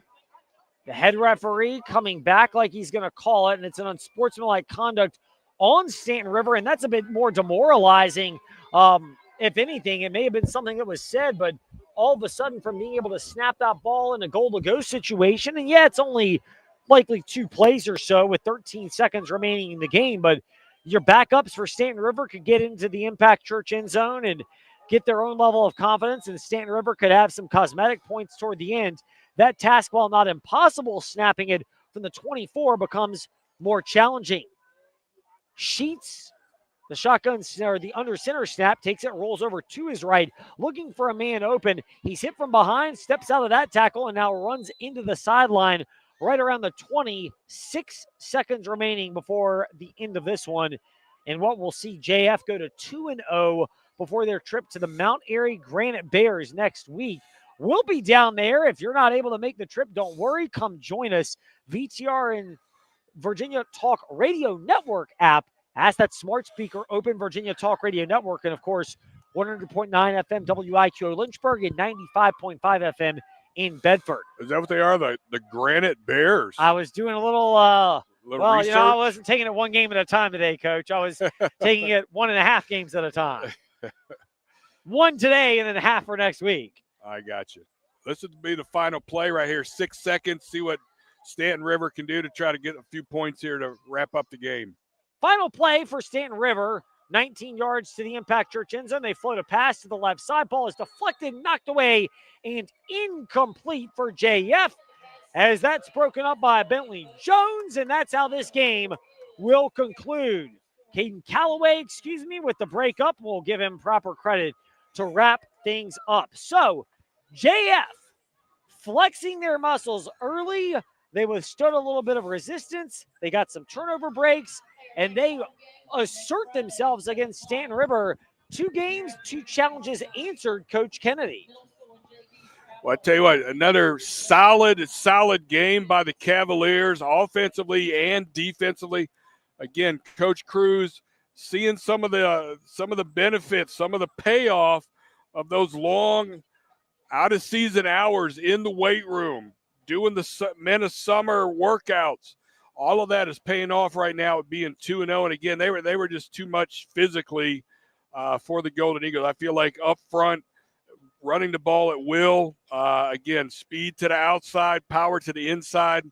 Other than the 1 touchdown they gave up, a great, solid game for game number 2 for the Cavaliers. Yeah, it's a big performance for JF. They've come in, they've looked crisp, they've looked solid. There are things to clean up. They've had some turnovers and penalties at inopportune times, but it's stuff that's easily correctable, and it's not become the regular thing for JF. It is much more the exception than the norm, and there are things they're going to have to clean up. Mount Airy is a team in doing some initial prep work on them. They played 1 more game than JF, and it'll stay that way as they have a game tonight. But they're a team that's won a lot of games in kind of the 22-6 range, so it's been very much a defensive-focused, physical team. That's what JF is. It'll be kind of a test of maybe looking in the mirror to a certain extent for JF, which means if you're playing someone similar, doing those little things correctly are important. They've done a lot of them well, but you got to get even more of them cleaned up when the margins shrink down. Well, I tell you, for the first 2 games, JF has definitely been the superior team on the field, and that may change next week with the trip down to Mount Airy, North Carolina. But again, this week, prep time will be over the weekend as the coaches go through all the game film. They can go back and look at the Staunton River film and figure out what still needs to be cleaned up, because there probably is some things that they still want to improve on, and they know they have to get better week in and week out, and that's what the coaches are going to try to do as the Cavaliers look to continue the success they've had so far early in this season. So far, so good for JF. They improved to 2-0 on this season. Staunton River, they fall to 1-1. When we return, it'll be Ty Tracy giving you additional observations from this game, thoughts, analysis, key plays from the game, including your Peary and Woolwine Family Dentistry Made You Smile play, or here's a touch, plays of the game. That when we return, plus your FYA offensive and defensive players of the game. But, Coach, JF set the tone from this one early, and the big part of it was Cam Fox in the early going as JF marched down the field once again on their opening drive with physicality. Their defense bowed up. They got another crack, and then if you give them a hole like Staunton River did with that fumble kickoff return, all of a sudden it can go from what is a tough but manageable game to one when JF converted on the pass to Xander Coleman, made it 20-0, and it felt like Staunton River was really paddling upstream after that. Yeah, again, a lot of good things happening. You know, any sporting event, not only do you want to be good, but you also want to have some luck. And of course, that turnover was huge on that kickoff that set up the 3rd touchdown, immediate throw down the sideline for the touchdown. And again, that was kind of the backbreaker because, Staunton River had been doing trying to fight and stay in there. And then that really kind of put them over the top. Yeah, I mean, it really did. So we'll get to those when we return. Ty Tracy will have your post-game show. That does it for us today here on JF Cavalier Football, presented by TrostLaw.com, where the Cavaliers go to 2-0. Staunton River will fall to 1-1. Your final score, Jefferson Forest 40, Staunton River 7. Post-game show coverage comes your way after this. Coach Kennedy here, and I'm here to introduce you to the fastest growing church in Forest, Virginia, Impact Church. If you want to find out how to be on the winning team for eternity, Impact Church is a place for you. Here is more now from Pastor Brad. Hello, everybody. This is Pastor Brad from Impact Church in Forest, and I want to extend a special invitation to you and your family to join us each Sunday at 10 a.m. at our new location in the Jefferson Forest High School auditorium. We are a church that stands on and preaches all of God's word unashamedly because we believe and know that God changes lives through his word. Impact has a heart for evangelism, a mission to make disciples who follow Christ, and we are active in our community. The Spirit of the Lord is moving. God is doing an amazing work through Impact Church, and we would love for you and your family and friends to come be a part of it as we make an impact for Christ.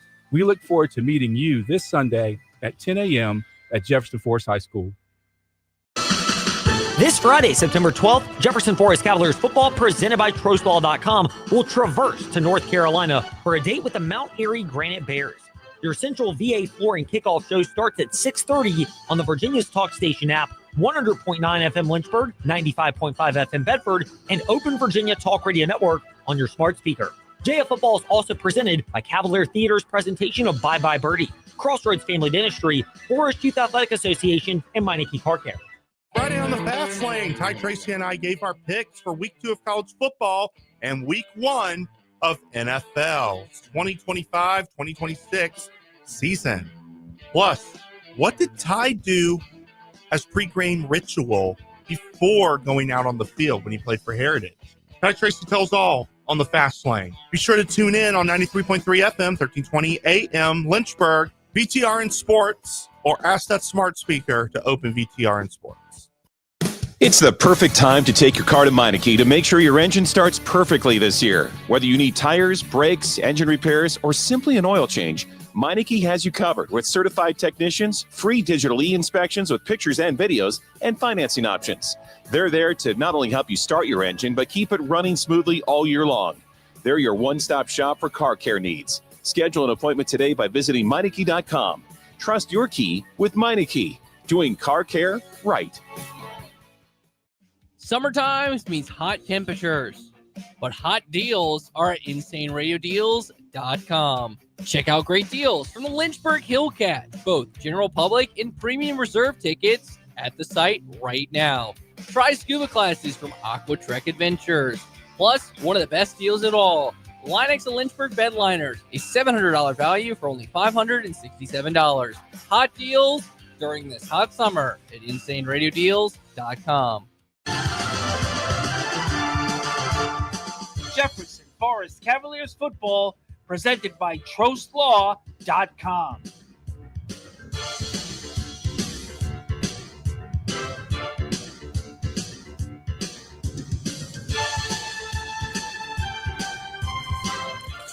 Welcome to the Jefferson Forest Cavaliers post-game show presented by TrostLaw.com. Todd Tracy here, and congratulations on our JF Cavaliers getting that 40-7 victory, and they got the shutout in the second half. Like I was saying, a lot of a lot of in-game adjustments, halftime adjustments. I knew JT Cruz had a plan, and he executed. The players executed, like I said before. But it's an old saying, like my coach told me. Coaches coach games, players win games, and that's how you get the victory. That's how you get the victory. I mean, especially in the second half, you shut them out. So, I mean, what can you say? I think the second half they play a lot more better. They play more fluent, efficiently. They play with a sense of urgency. You could tell that from the field, putting up 40 points, shutting out the Staunton River Golden Eagles. They did not get They did not see the end zone not one time in the second half, and that's how you play right there. And I feel like the whole team really came together, and they knew the first half wasn't good. So, but they managed to fix it up and look good, and that's how you do it. And now you move on to 7-0. Now, since you got the winning streak going, gets to go the Golden Eagles, and now you got bragging rights for another 365 days of the year. Even the seniors, they never lost to the Staunton River, and that's how you play it. Now, that's all for the halftime recap. Let's go with some players of the game, For offense, we got Cam Fox. Defense, Preston Brooks and Thaxter Rowland. Congratulations, y'all boys, getting the victory and getting nominated as player of the game. And May You Smile play of the game goes to Preston Brooks, forced fumble and fumble recovery on the kickoff after going up 13-0 that lead to Xander Coleman's 32-yard touchdown catch. And those are your plays. I think that was a great play he did, put in a good position and hustle plays. That's why if you get a hustle play, you force a fumble, you get fumble recovery on the kickoff, and that's how you get the touchdown after being up 13-0 and manage to put more points on the board just to put your team in a good field position to capitalize and put more points on the board to get the score up. I mean, that's how you win championships. That's how you advance to like what you want to make to playoffs. Small stuff like that help you win championships, or even like execute turn possessions. Like that play can mean something later on down the road. You're like, oh, that was the reason why we made that execution because that play right there. So it's just a lot. Like I said, football is a game of inches, and each play matters and stuff. As I said before, offense player of the game goes to Cam Fox. Defense, Preston Brooks and Thaxter Rowland. Congratulations, y'all boys. And that's how you get the victory right there. Now, next, we'll go to some scores, final scores around the area, and some updates and some college and NFL scores. This is your Jefferson Forest Cavaliers post-game show presented by TroSlaw.com. Summertime means hot temperatures, but hot deals are at InsaneRadioDeals.com. Check out great deals from the Lynchburg Hillcats, both general public and premium reserve tickets at the site right now. Try scuba classes from Aqua Trek Adventures. Plus, one of the best deals of all, Linex of Lynchburg bed liners, a $700 value for only $567. Hot deals during this hot summer at InsaneRadioDeals.com. Playoff baseball is back in Lynchburg, and Jason Prill of the Lynchburg Hillcats came onto the show to talk about the Hillcats' upcoming playoff game on September 11th. Then, Matt Miller from ESPN joins us to talk NFL, the upcoming season, and what college prospects he has his eye on. Be sure to tune in to the Fast Lane weekdays 5 to 6 p.m. on 93.3 FM, 1320 AM Lynchburg, VTR and Sports app, or ask that smart speaker open VTR and Sports. This Friday, September 12th, Jefferson Forest Cavaliers football presented by TroSlaw.com will traverse to North Carolina for a date with the Mount Airy Granite Bears. Your Central VA Flooring kickoff show starts at 6:30 on the Virginia's Talk Station app, 100.9 FM Lynchburg, 95.5 FM Bedford, and Open Virginia Talk Radio Network on your smart speaker. JF Football is also presented by Cavalier Theater's presentation of Bye Bye Birdie, Crossroads Family Dentistry, Forest Youth Athletic Association, and Meineke Car Care. Stanford General Manager Andrew Luck, the former #1 NFL draft pick, joined the Fast Lane and discussed how he vets players who are just about money from ones who value the full Stanford experience. System, it's the country we live in. Our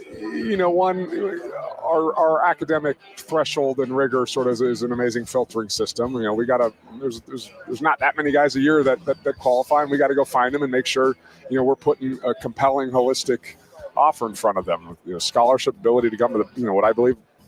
People say one of the best. I think it's the best university in the world and part of the coolest athletic department in the world. Shoot, went to Paris, but look, NIL matters. I don't think we need to act like it doesn't matter. It's part of our world, and we're certainly embracing it. Again, resonant with our values and academic integrity, and a college scholarship matters. Join us for the Fast Lane weekday afternoons, 5 to 6 p.m. on the VTR and Sports app, 93.3 FM, and ask your smart speaker, open VTR and Sports. And if you miss it, Fast Lane Edley, wherever you listen to podcasts. Getting you set for Jefferson Forest Cavaliers football presented by TroSlaw.com.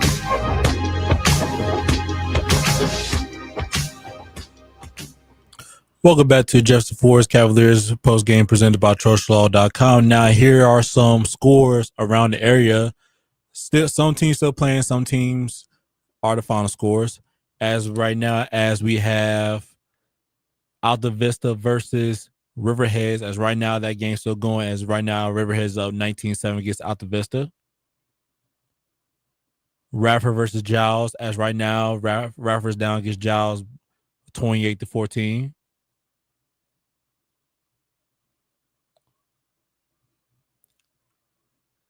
as we got Nelson County's up against Stonewall 20-6. Brookville is up against Allegheny 26-21. Pulaski is up against Tazewell 14-6. Tunsil is up against Chatham 37-6. Magna Vista right now is a shutout game as they beat Martinsville 27-0. Bassett, close game between Bassett and Gretna as Bassett's up 35-21. Williamsburg gets a huge victory as they beat Hidden Valley 58-0. Northside right now is up against Cave Springs 27-0. Turner Asbury is beating Rockbridge 26-0. As close game right now between Dan River and Halifax. So right now, Dan River is beating Halifax 17-8. As GW Danville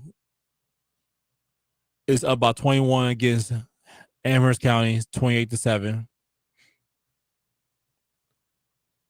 And